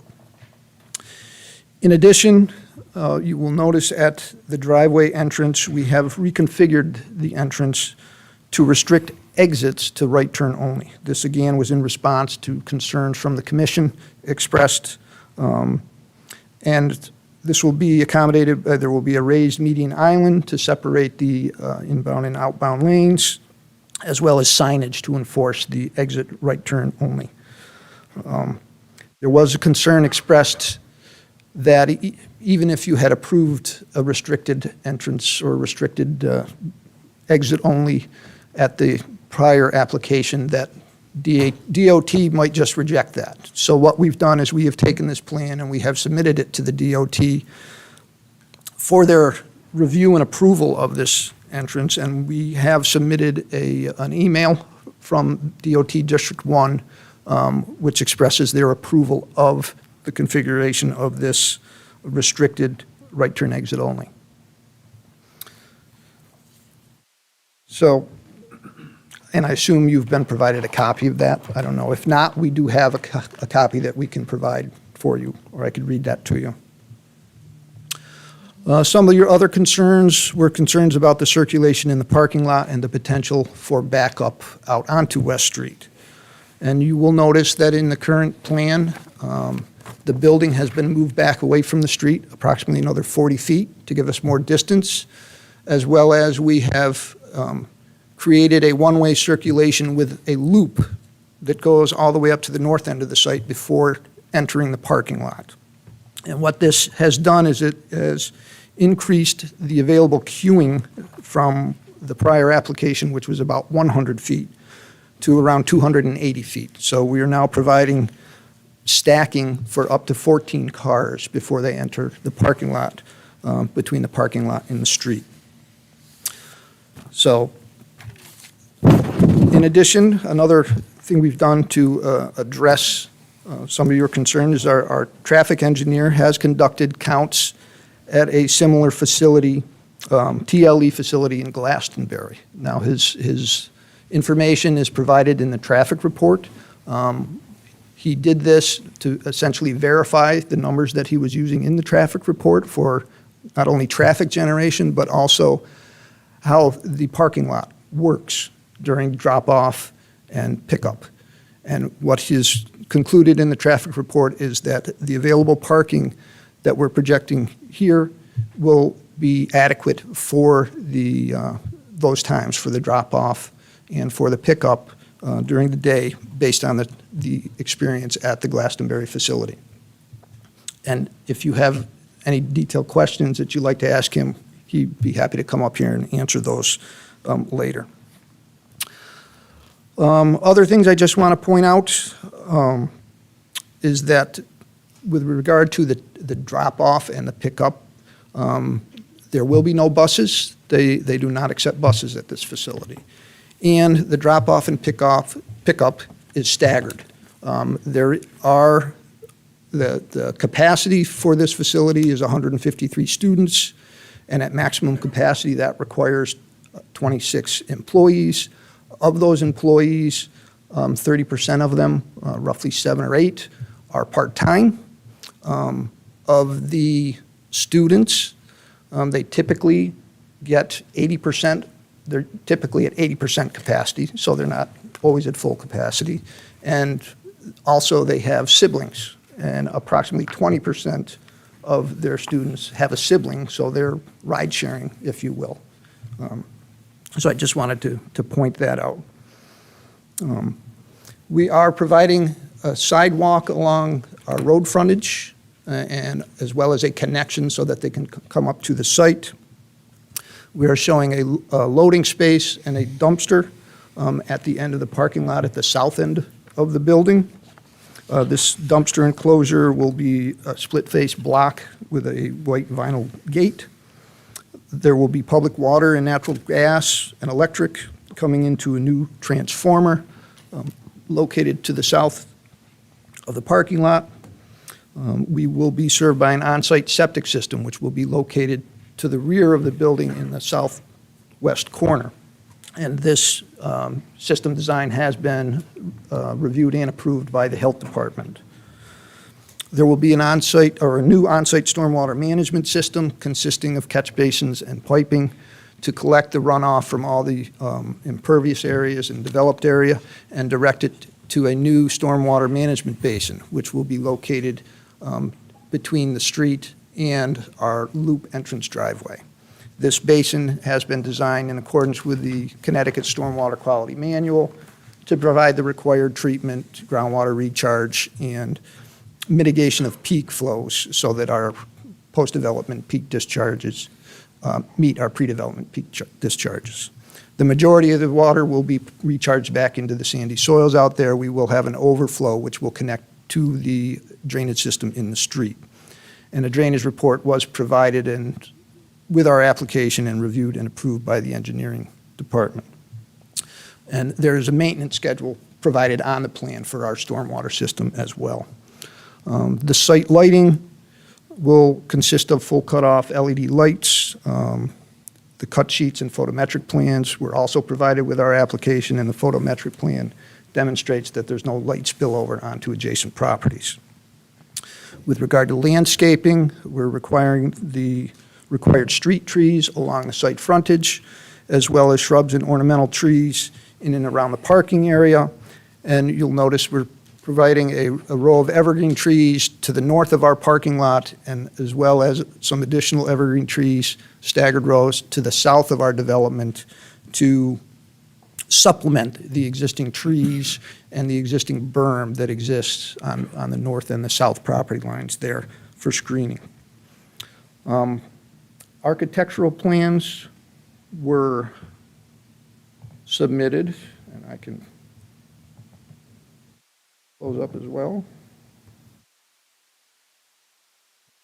Just got to get to them.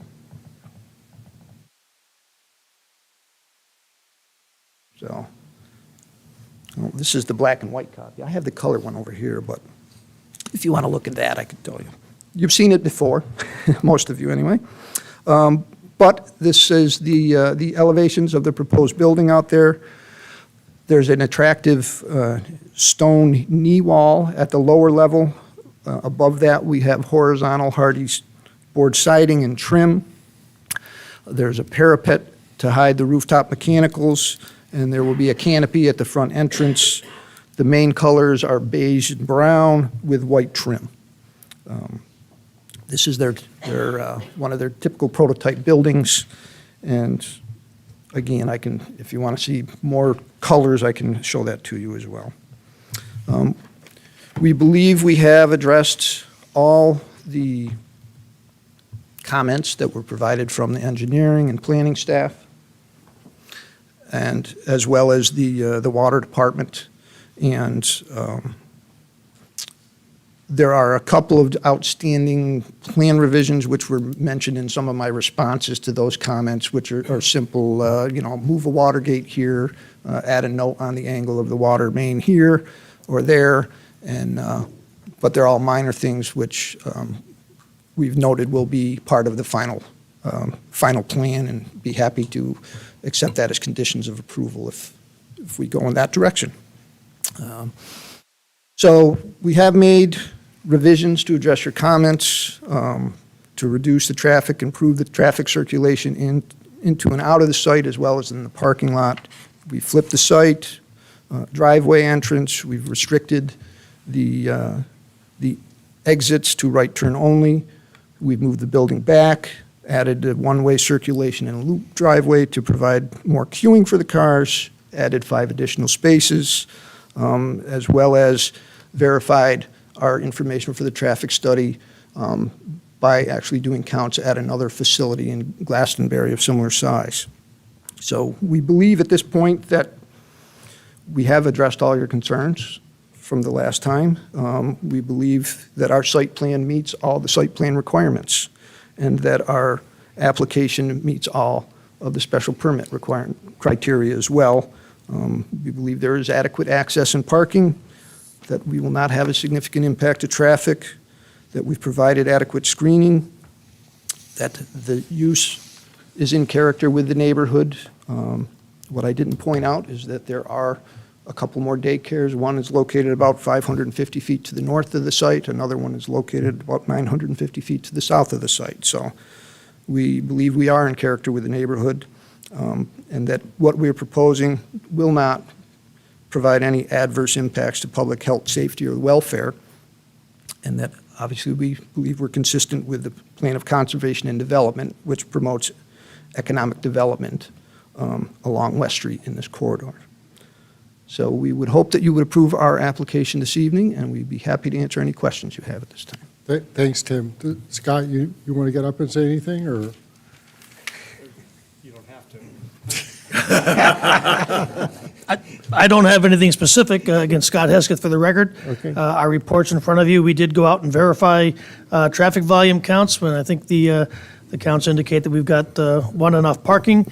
We did revise the traffic volumes based on what we found, so the report reflects that. We did eliminate the left-hand turn out of the site, so we've got great levels of service both entering and exiting at the site driveway. And we did confer with the Department of Transportation, and they did provide us an email indicating that they are amenable to approving the lane configurations as we've shown them on the plans. Obviously, we must make a formal application to them before they can give us a formal approval letter, but they were okay with the turn restrictions, and they were also told us that they are amenable to us making any clearing of vegetation within the department's right-of-way if needed to provide intersection site distances. So I think we've covered all the bases, and unless you have something specific, due to the late hour, I'll sit down and Okay. be brief. Thanks. Great.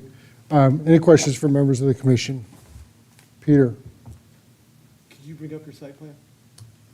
Yes. So while you're doing that, so just for edification and for public edification, you have brought up other daycare facilities, as you know. That has no bearing on our decision, that every application that comes before us is independent of everything else. And so there could be 1,000 daycare facilities on that street, and if you wanted to build 1,001st, it cannot enter into our decision-making ever. So, just for, Right, I get the right. character of the neighborhood, Right. but that can never be Well, that can that- never be a factor, nor can any other decision that has been made previously or pending decision. So none of that can matter. Everything always has to be independent legally. So just for clarification purposes. So that said, I appreciate what you did here. And I think, as you said, almost everything that we talked about, you took care of here. You know, I think Dave Valley once said, I think it was, that, you know, zoning really isn't here to approve and deny, it is here to be sure you do it correctly, you know, in the spirit of it. So if you're within regulations, then that's that. I did want to ask, though, on your parking lots, so the parking lot to the, I guess, south, is that mainly staff parking, and then drop-off would be the bigger parking lot around the loop? Is that how you'd have that designed? We do anticipate that that's how it will be utilized, that the staff will be directed to the parking lot at the end of the building, and the majority of the drop-off and pickup will happen at the, because the main entrance is off of that front parking lot as well. Right. And I believe you have, I think I saw on your site plan as well, to, when you're looping around trying to exit, you have a stop sign there too, right? That's correct. So this way, in any other marking along the street. So you talked about markings and signage on exit and entrance, but anything else in terms of, you know, traffic flow for lines and that kind of thing? At the entrance, well, we will be showing the stripe or the arrows that, the directional arrows that are shown will be there. And the median at the entrance obviously will separate the entering traffic and direct it along the entrance loop, if you will. So Right. that will all direct traffic around. At the entrance, there will be some do not enter signs, which will be facing outside to the oncoming traffic. Right. So that we don't have people trying to come into our That's my our concern, exit. Just to be Yes. sure people know how to loop around. I That, guess yes, that's the there's spirit of my signage question. there. There's signage there, and that actually was, we did go back and forth a little bit with the DOT, and they made some recommendations, which we did implement with regard to the signage and location of those signs. Gotcha, thank you. I didn't see in our packet the email he references regarding DOT, Dave, unless I missed it. But I can provide it. I have one right here. I appreciate that you went out and did that proactively, and boy, if you got that, good for you. Yes. You got a response from the DOT, God You got bless that? Yeah. Just give it to Dave LaValle down Yeah. there. Yeah, no, Okay. I bet. Good for you. That's all, Mr. Chair. Okay. Anyone else have any questions? Any other commission members have questions? You all set? I have a couple of questions, just following up on staff comments. Your basin is right here? Correct. Your It's catch basin actually, is right in this area? right, yeah, it doesn't show up very well. Let me do this. I don't need any more than just what I just pointed to, so Okay. let's just move on. There was a comment about providing safety fencing around that basin. Your response was that you didn't think it was needed. I think that, given the fact that it is along, this is West Street, right, on this area? That there's a sidewalk here that, let me finish, that people, perhaps children, might be walking down that sidewalk. If there's, and I get that the playground area is fenced in to keep the kids in that playground area, which is a good idea, right? Maybe even required by law, but a fence around that catch basin perhaps may be a stipulation that we consider. What are your thoughts on that? Actually, there was a follow-up, a couple of follow-ups after that, because Okay. after I responded to that initial comment, I got another comment pointing me to the subdivision regulations, which have, if it was a town-owned basin, it has specific requirements for the safety fencing. And after reading that, I replied that, yeah, based on that, we would fall in that category, and we actually agreed that we would add a 4-foot chain link fence around the basin on the final plan. So that's. I'm glad I that would brought it be- up, because what I'm looking at is a letter from March 1, 2023, so there's subsequent, you're saying. There was a subsequent email between you correspondence, and yes. and the town with regards to that, great. Yes. The next thing is, again, just to put on the record, the water department provided you with two comments, actually, suggestions for revisions. Are those incorporated? And this is dated March 3rd, 2023, 12:20 PM, from Elijah Stewart to you. Are those recommendations incorporated into your plans as well? They will be, yes. Okay, they will be, or they are? Well, we have not resubmitted plans since that date.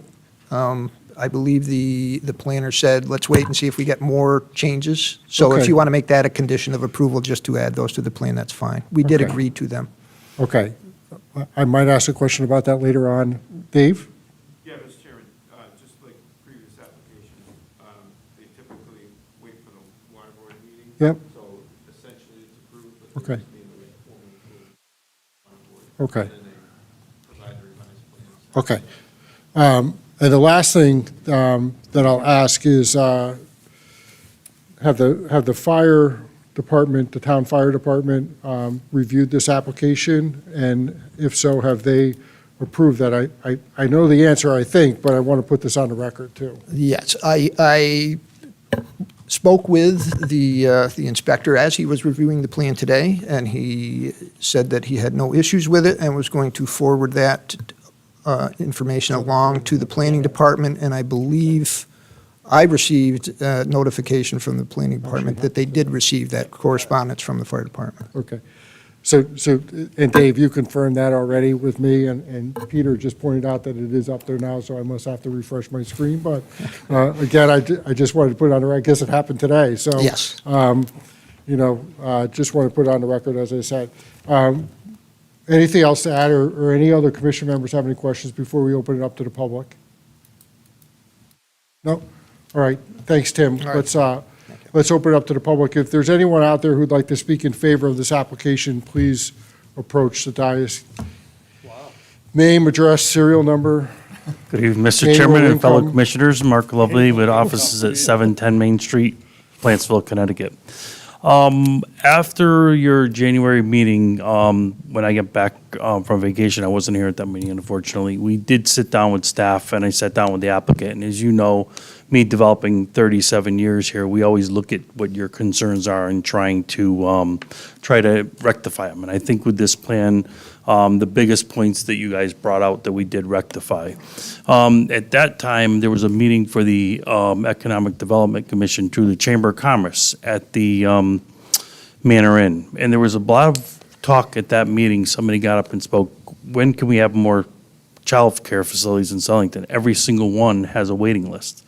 We have people coming in from out of state buying houses, and there's no place for them to put their kids. So that's one of the other reasons I'm in favor of this, is for childcare for the town of Southington.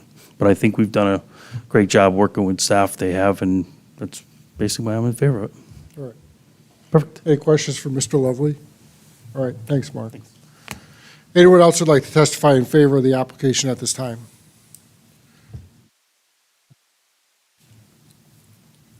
Tammy Balch, 1230 West Street. I live in the property that is south of where the daycare is going to be built. Not necessarily opposed to the daycare. My biggest concern is traffic, is the ingoing and outcoming traffic from the daycare facility. They moved it further south, so how close is it to my driveway? And me getting in and out of my driveway safely. That's one of our concerns. And then also, it comes right down to the one thing, as all of these developments are, is the traffic. I come home from work and come up West Street to take a left into my driveway, and the traffic coming down the hill doesn't want to let me in. I sit with 1 foot on the gas, 1 foot on the brake, watching my rearview mirror because people aren't paying attention. I turn my blinker on at Curtis Street to let people know I need to make a left-hand turn behind me. That's really our biggest thing. The only other thing is, I know there's a berm between our two properties, but what are the chances of a privacy fence being put up in the daycare to block them from our property? And that concern comes from, we have a dog. He never gets loose, but we all know dogs. Sometimes they find a way. And the other thing is, we mow our lawn, we do stuff out in the yard during the course of the day. Children and mowing lawns isn't always a positive thing, kids with allergies, things of that nature.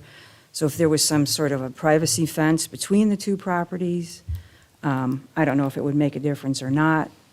But that's really our biggest concern, is traffic and how close to our driveway getting in and out to mostly the traffic coming back out of the daycare to go down the hill. Either way, and if they put in a second lane coming down that hill, it's going to be taking your life in your hands. It's going to be just like Queen Street. If you pull out of somewhere on Queen Street to go left heading north, it's, not a good scenario. So that's really our biggest concern, is traffic. And the facility, the apartment complex on the corner of Curtis Street. I leave my house at 10 after 8 every morning. Hey, Kim, this is, all we're talking about is the current application. We're not Right, going right, back but to it's- Anthony Properties right now, so Right, let's it's keep it just on the that one, traffic. please. Yep, sure, it's just the traffic, the flow of traffic, it's dangerous. To add a second lane coming down West Street, it's going to be difficult getting into my driveway and their driveway for people heading north. That's really my only concern. So Kim, just so I can understand, you live on West Street. Are you an abutting property owner Yeah. to this site? Yep, To the south? yes. Okay. I'm just trying to gauge It's where you're 1230 actually West located. Street, yep, so if you are looking at his property where the daycare is, we're the property right to the left, the red On the house on left-hand top of side, the hill. right. Yep, I see it here. I just want to make sure that I have my Yep, that's me. bearings straight, so, yep, okay. Okay. Thank you. that's really it. Yeah. Thank you very much. Anyone else would like to testify in favor of this application or oppose application? All right, let's bring the applicant back up here. I don't really think that Mr. Lovely gave you anything to respond to, but I'm sure that you've been in talks with him, but Kim brought up a couple points about proximity to her driveway and any steps that you're taking to mitigate adverse effects on her ability to flow in and out of there freely, as well as a suggestion on a privacy fence between your facility and her area to ensure that she maintains a level of privacy there. So let's have you respond to that, please, Okay. Mr. Coons. To begin with, we believe, looking, just checking the aerial photograph, that her driveway is probably going to be located between 40 and 50 feet to the south of where our It drive. appears it's to the south, yeah. Yeah. 40 or 50 feet, maybe? Yes. I don't know. Yeah. So with, You moved it closer, the way that it looks today is closer to her driveway than it was when we saw this application a couple months ago. certainly, certainly, but yes, and the reason we did that was to improve on the sight distance to the north. understand, And now yeah. there is adequate sight distance in both directions. And, you know, I don't know what can be said with regard to mitigating measures from a driveway being, you know, typically a driveway separated by that distance are adequate for, because you can, in most cases, you can put them within 10 feet of a property line on both sides, and they'd be even closer, so. Okay. It is West Street, though, and it gets a little crazy out Yeah, there, so. understood, understood. But I don't believe the presence of our driveway is really going to have much of an impact on that. With regard to the privacy fence, I did mention there is a berm there, which I believe is around 4 to 6 feet high now, in areas, well, our survey and contours would say otherwise, but regardless, I don't want to belabor that point. We are proposing some additional evergreen trees, staggered rows of evergreens, and also the playground now is moved to the other side of the property, the other side of the building, and that is surrounded by a 6-foot vinyl fence, I believe, which does act as privacy and screening. If an additional fence was felt to be necessary by the commission, then I believe that we would probably be okay with that. Okay. Do we require a berm in a situation like this between the residential? It is a residential zone. It's a little unique in the sense that the business zone requirements would typically require a division, be it a fence with a berm or just a fence between the two properties, because it is a commercial use. But by special permit, you're allowed to have this commercial use in a residential zone.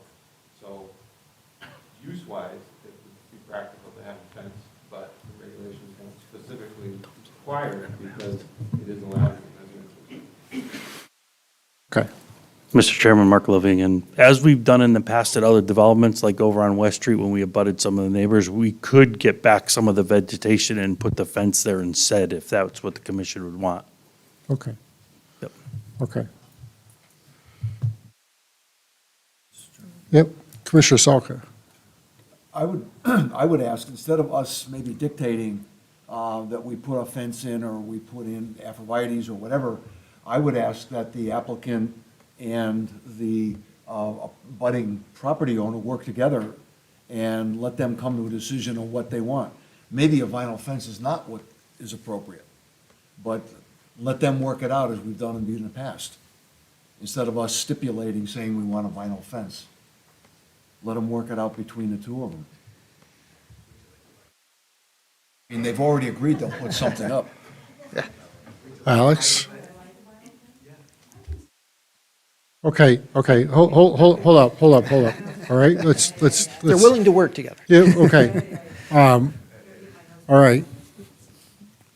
Maybe that's a discussion for the meeting, the business meeting part of the agenda, but anything else to add in terms of the public hearing portion on this, Tim, or are you? Unless you have any more specific questions? Okay, any other questions from members of the commission, the applicant? Do we have any reason to keep this one open of all the staff and? Only if you're concerned that you may require a fence, you have to stipulate it under the SPU, not the site plan. But yes, that would come under the business meeting, correct? That wouldn't be part of the public hearing. There's two parts to this under the business meeting. There's the SPU and then there's the site plan. Yeah, okay, so you can close the hearing. Right, Stipulate it under the SPU. right. Understood. Okay. Have all your comments been addressed? Staff comments been addressed? Just to put it on the record, Jim, go ahead. I would just, Mr. Chairman, step the safety fencing as it was mentioned and final water comments. Okay. Under Okay. We'll get there, maybe.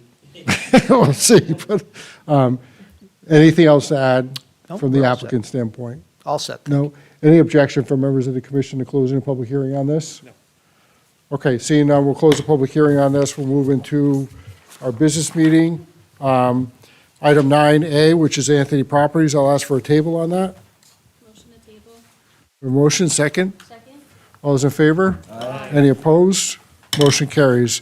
Item B, Anthony Properties again. Can I get a motion to table on that, please? Motion to table.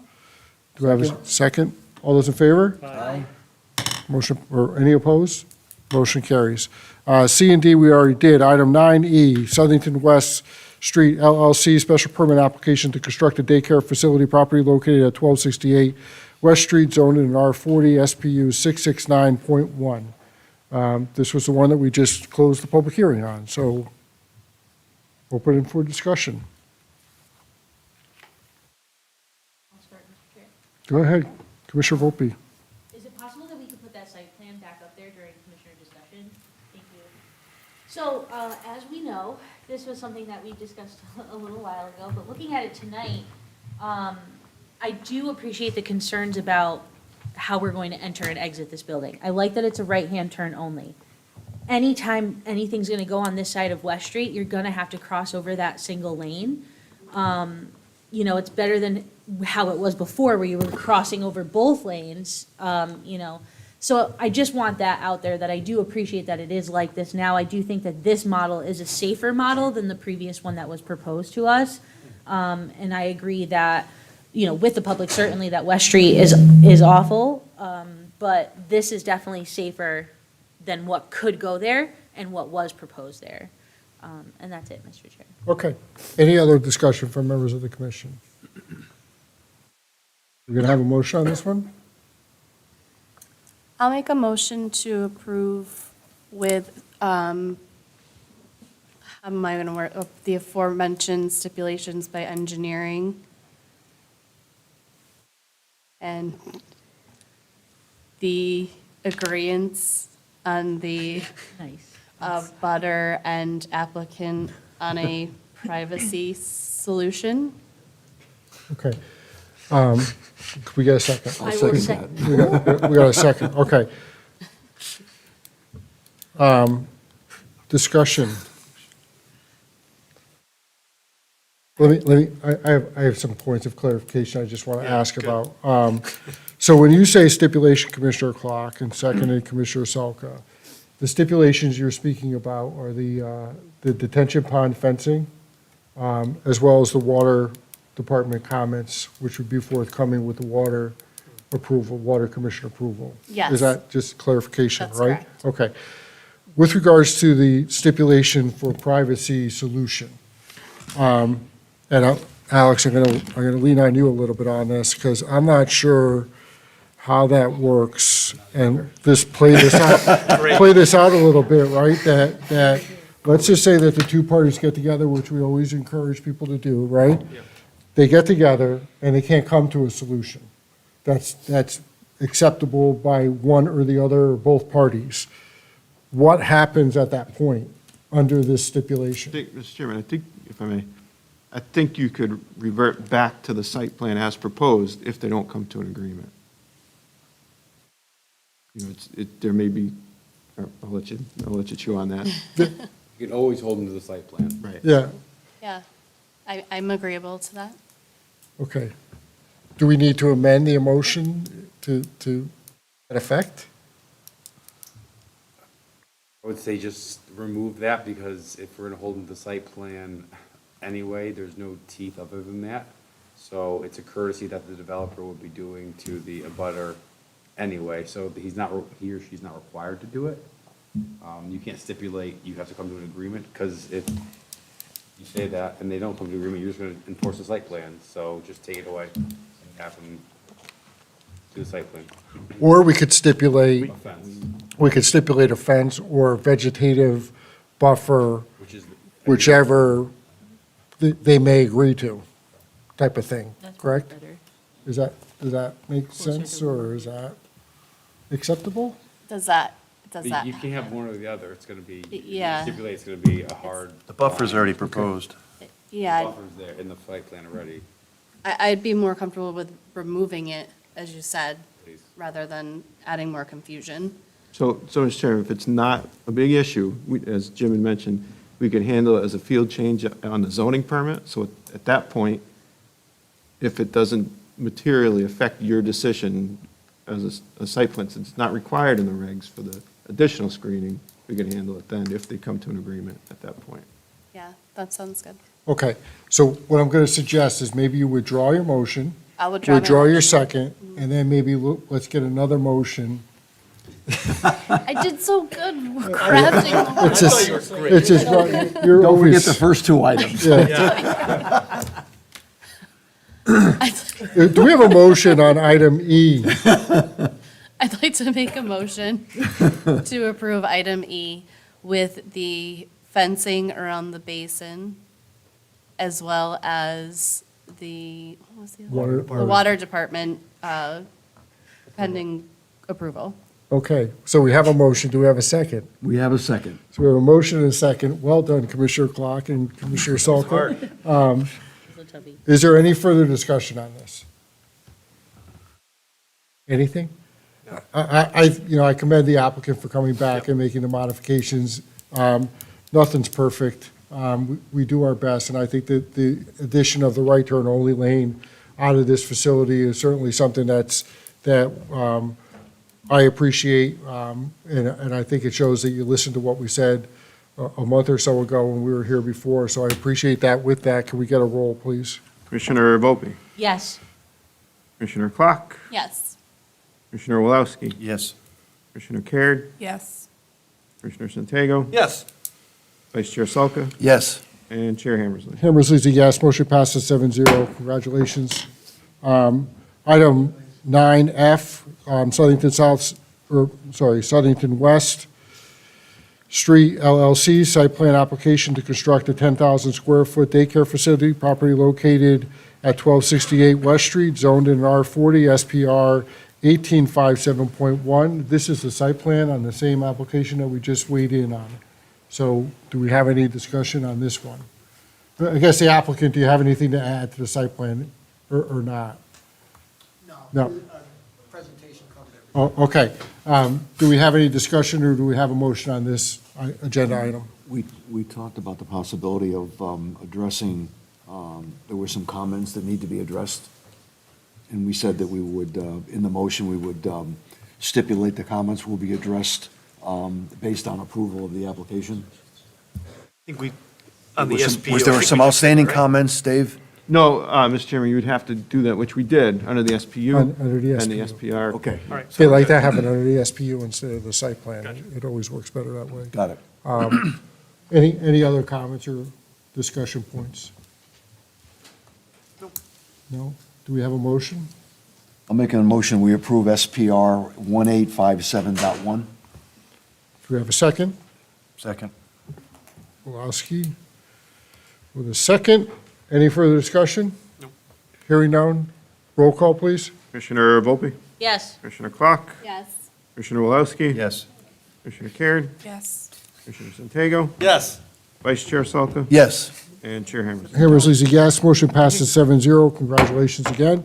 Item 9G, Perry Cole & Son, site plan modification application, proposed pavilion, approximately 2,100 square feet, property located at 1,000 East Street. It's an R80 zone, SPR 1798.1. For the record, Brian Panico, Harry Colenson, 876 South Main Street in Plantsville. So here on behalf of Southington Cheshire Community YMCA, they would like to construct a 30 by 70 pavilion on the site. So in the slides before you, just zoom in a little bit here. Highlighted in the yellow there is the pavilion location. It's about 205 feet from East Street. Very limited site work needed for this. They'll just be doing some general grading, get it nice and flat, and then construct a pavilion that looks very similar to this. This is image of one of the existing pavilions out there. And then I believe we've also submitted with this application just the architecturals for what that's going to look like. So you can see very much the same similar item to what's out there already. Again, this is 205 feet from East Street, which is the closest roadway. Obviously, a very large site and very limited scope for this project as it's just relative to the actual pavilion itself, not any other site work related to that. If there's any questions, I'd be happy to answer them. We're also joined by Okay. Mark and Thanks, Brian. Any questions of the applicant? Anything you want to add, folks? Mark? Mark Pooler, 950 East Street. Thank you for your public service. God bless all of you. Just want to let you know that this is, primarily used as the day camp. We're serving, several hundred kids out there. We just need some additional rainy day space and get them out of the sun. So it's part of our master plan for development and conservation. It's along with our capital campaign that we're going on with some of the other improvements, and we appreciate your consideration and all of your work. Okay, thank you. Any questions of the applicant? Christina? Just to be sure, it's gonna look exactly like the ones that are there right now, right? Correct. Okay, cool. That's all I've got. Okay. Anything else? No. Anything to add to the applicant before we look for a motion? Anything? nope, we're all set. Thank you. Okay. Can we get a motion on this? Mr. Chairman, I'll make a motion, we approve SPR 1798.1. All Second. right. Commissioner Keard with a second. All right. So we have a motion and a second. Any discussion? Love to see it. Yeah, Sloper's an asset.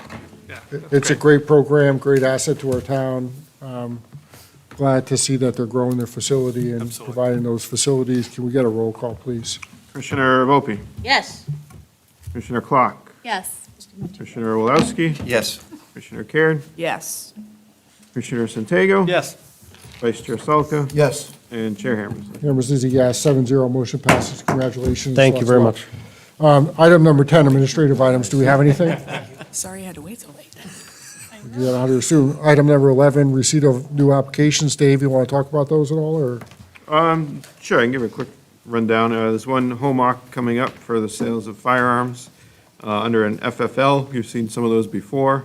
And then we have a site plan for the new library.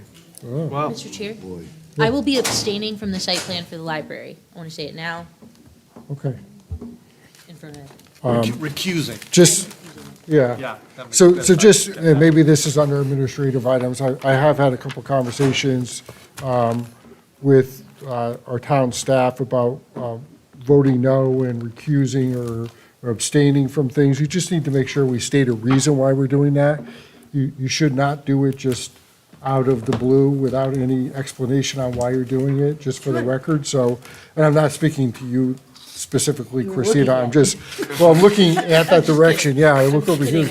I can't see Steve, though. He's hiding over there. But anyways, I just You wanted did it, to whatever it let is folks you know did. that. So just make sure we do that in the future. But Absolutely. anything else, Dave? Are we good? Yeah, I'll set, Mr. Anything Chairman. from other staff? We're good? Can we get a motion to adjourn? Motion to adjourn, Mr. Chairman. I give it to Commissioner Clark. Do we have a second? Second. I earned it after that. Age before beauty, Kat. So with that, all those in favor? Aye. Any opposed?